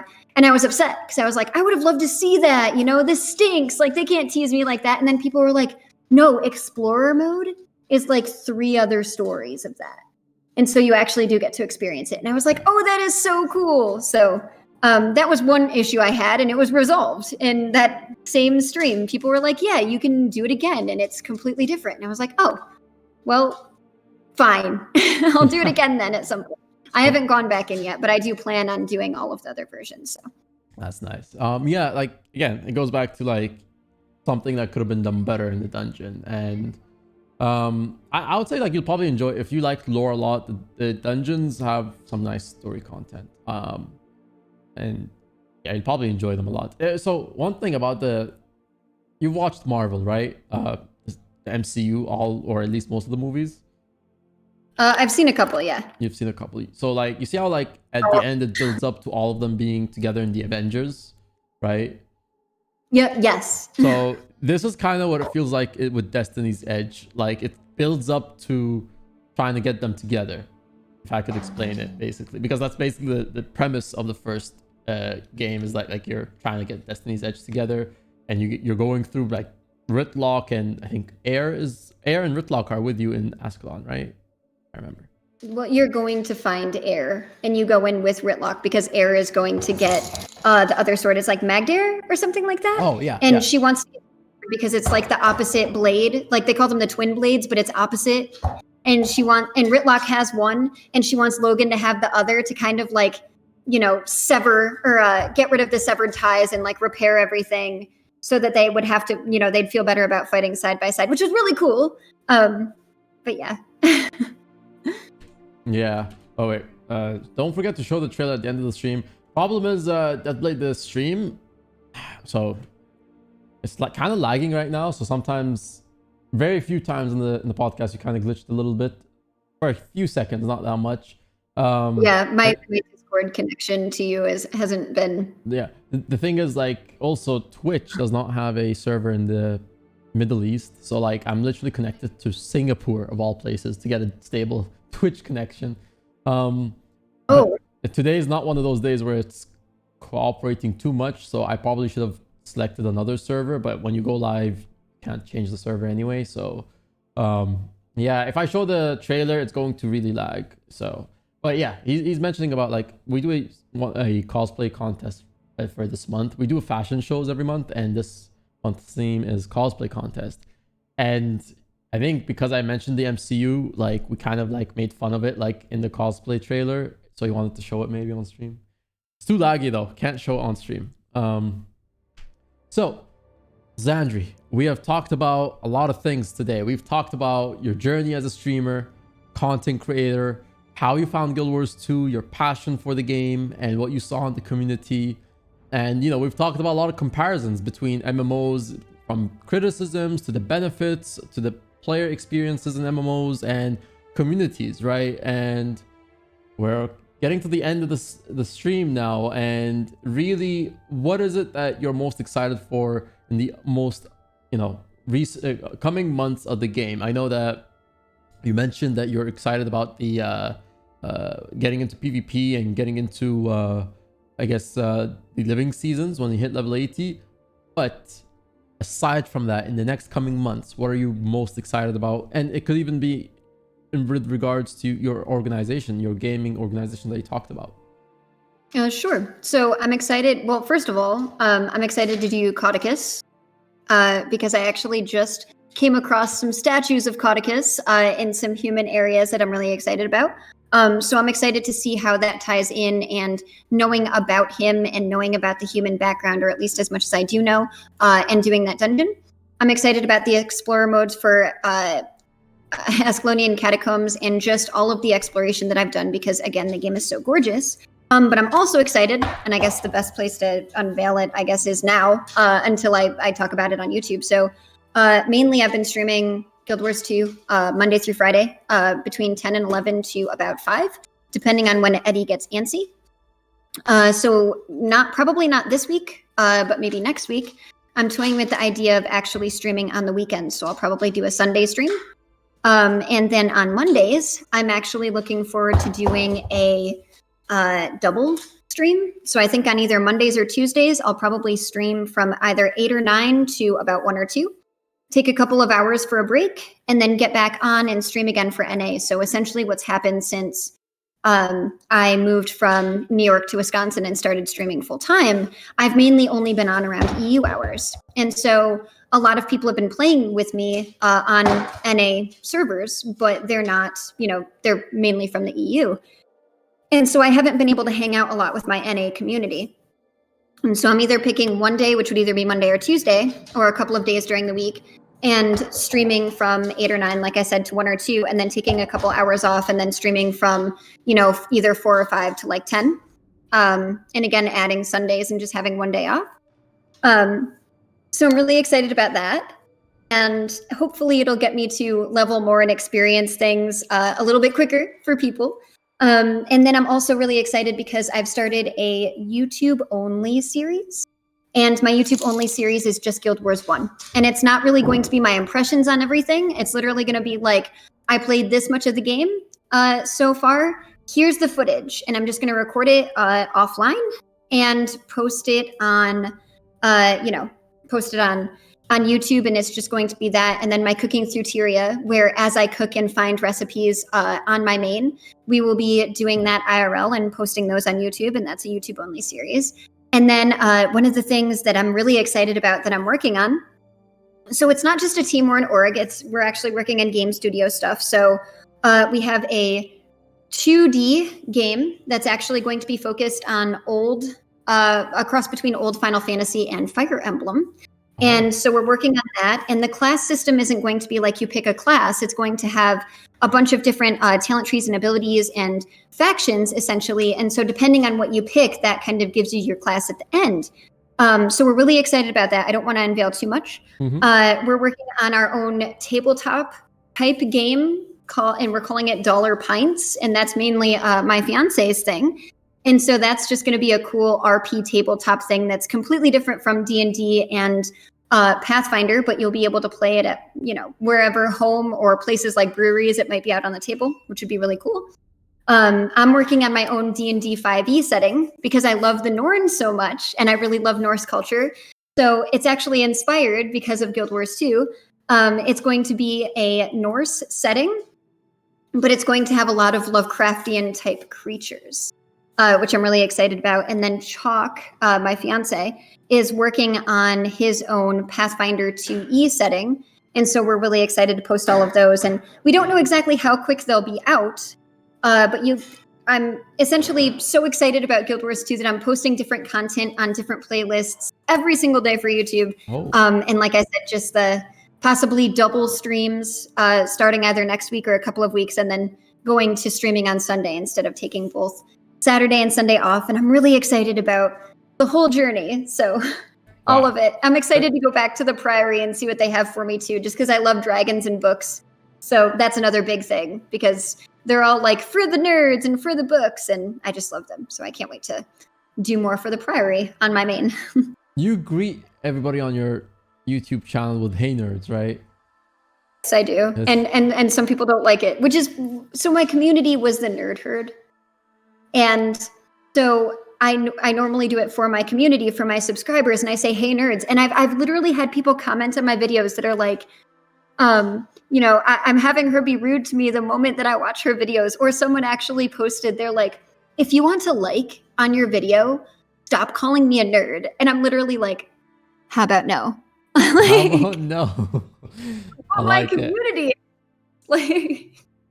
But yeah, I usually start with "Hey nerds." I've done a couple of podcasts that I've just said "Hey guys" because I felt like it would be rude if I did say "Hey nerds." And then if I have like an update on something really serious, like I had an issue with a ton of ads on one of my videos, and I did like kind of an update on how I would correct it moving forward because it was YouTube and not me. I said like "Hey guys," but for the most part, yeah, "Hey nerds."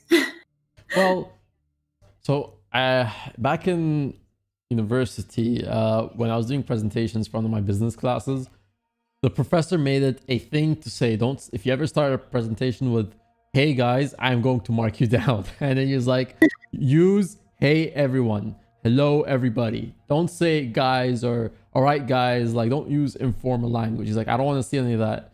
If you guys are going to present to a company, I want to see you as businessmen. So I'm going to treat this class as a business. I don't want to see any slang. And I was just like, from then, like, I try as much as I can. Sometimes I slip up and I say like, "All right guys," and then, but now every time I say "guys," like that thing in my head, everyone, say everyone. So now I try to start the podcast with "Hey everyone," because apparently guys is informal or something.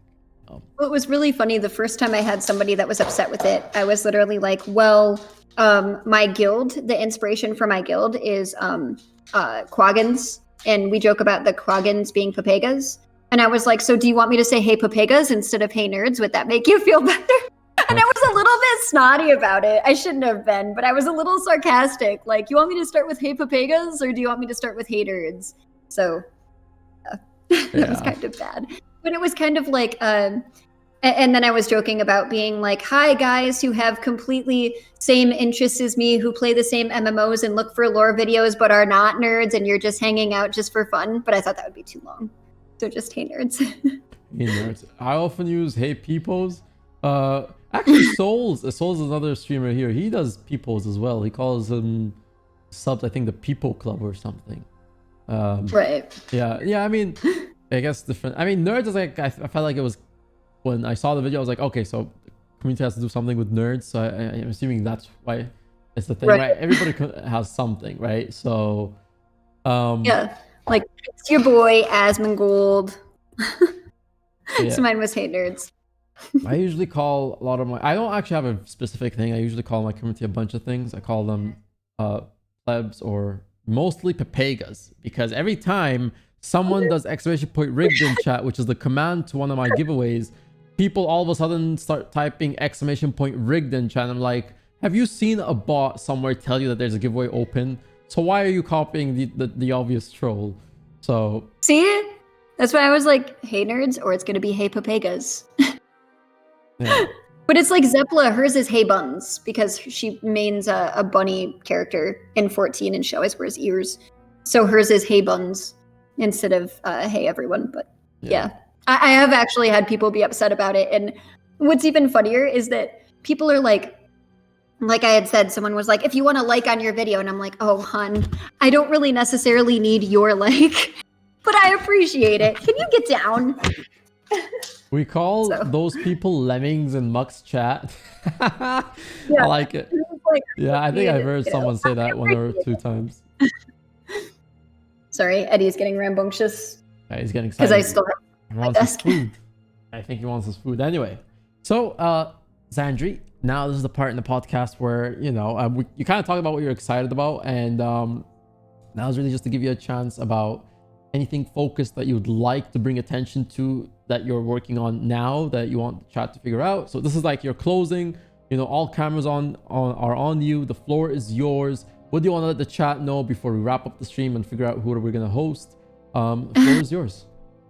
Yeah, so another one of my big things is with the gaming studio and community. It's called Talon Song. I'm actually wearing the shirt today with my Talon. And the main thing is I know some people had mentioned in chat that they wanted to start streaming or that they needed tips or tricks.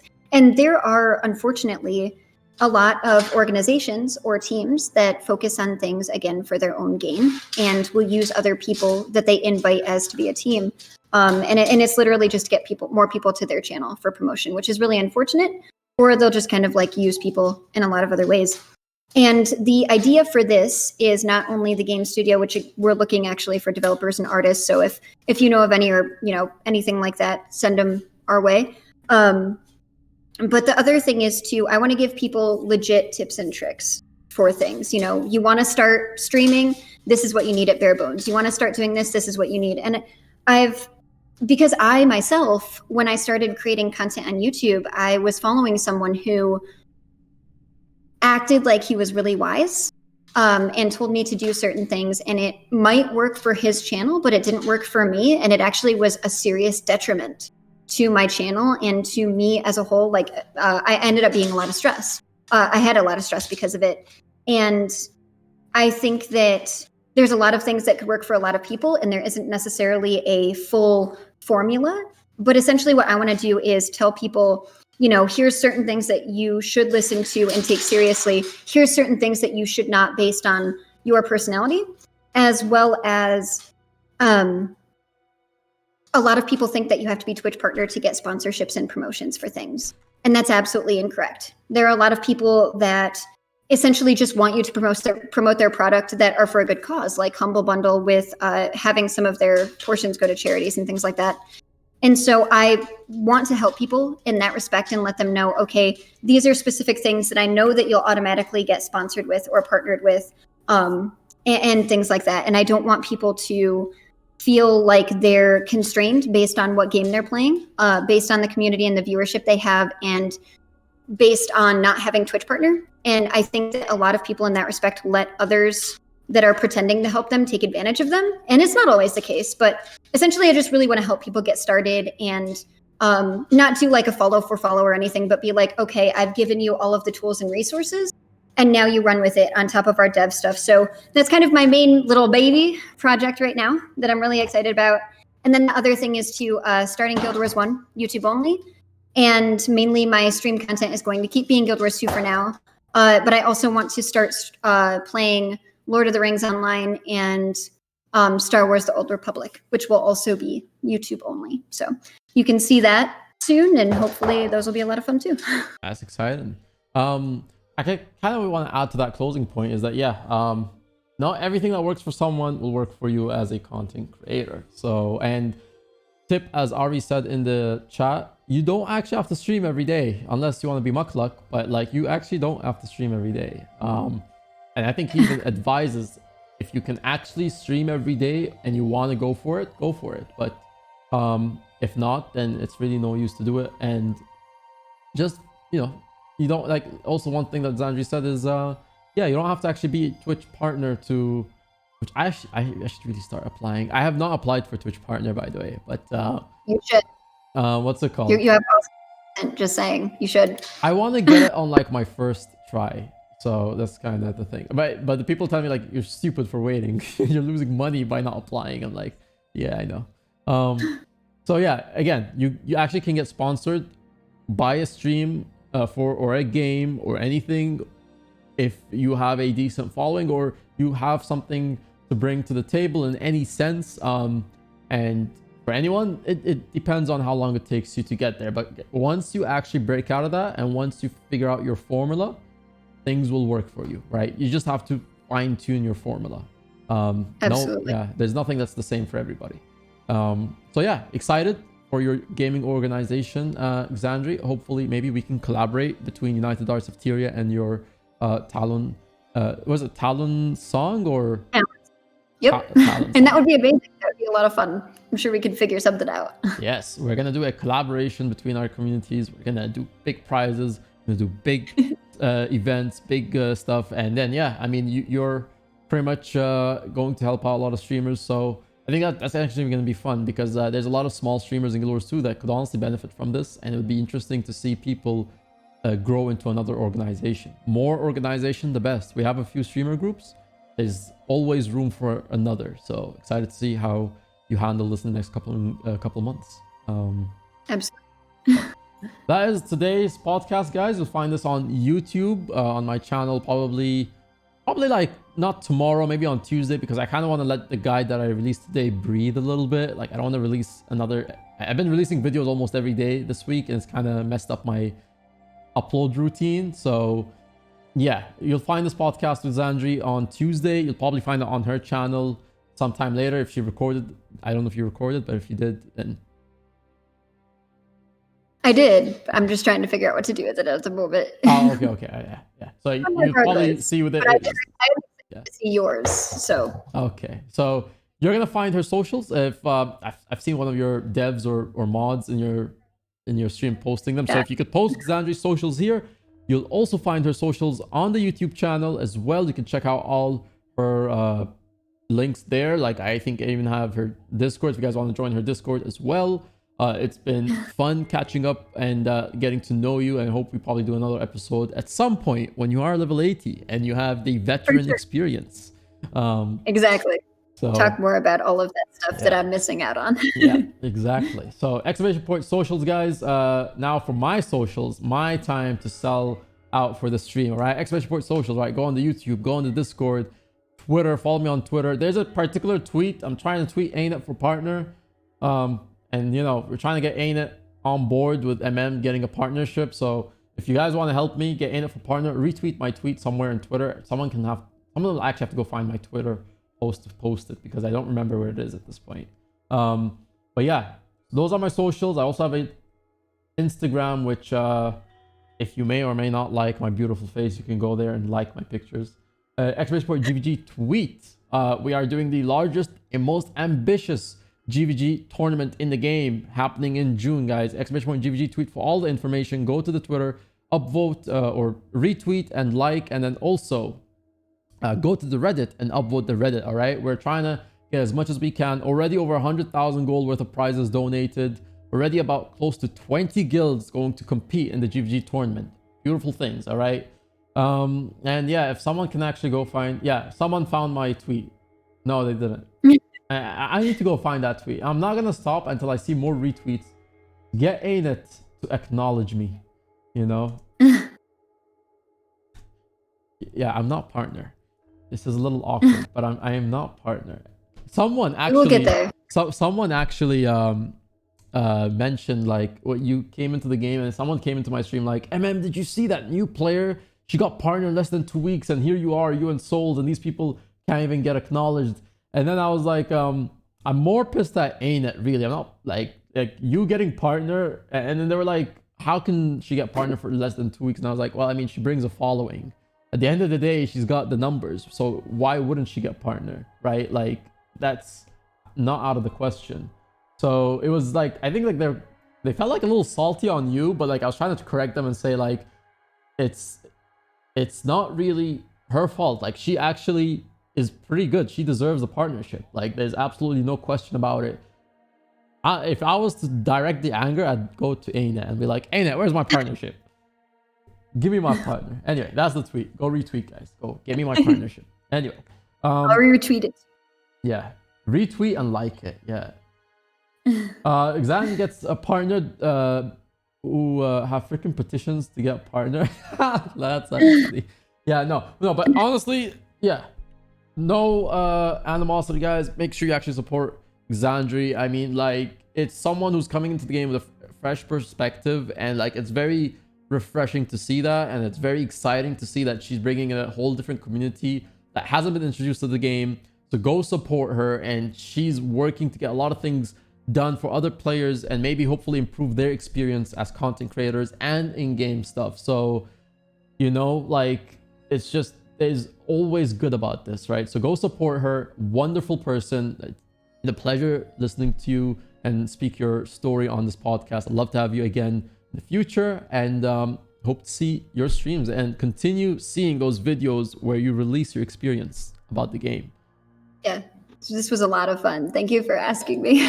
Yeah. All right, let's go raid somebody.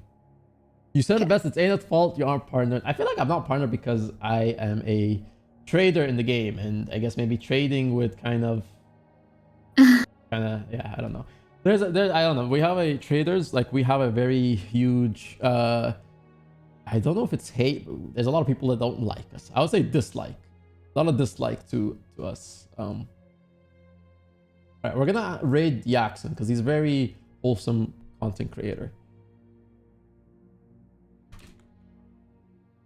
All right, I will see you guys on Tuesday because I don't stream on Mondays. I'm every Tuesday, Wednesday, Friday, Saturday at 1 p.m. EST. Podcast twice or 3 times a month at this point at 1 p.m. EST as well.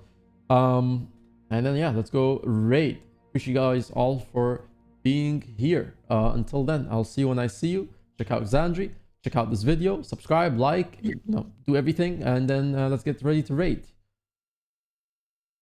Cool. Yeah, thank you so much for having me again.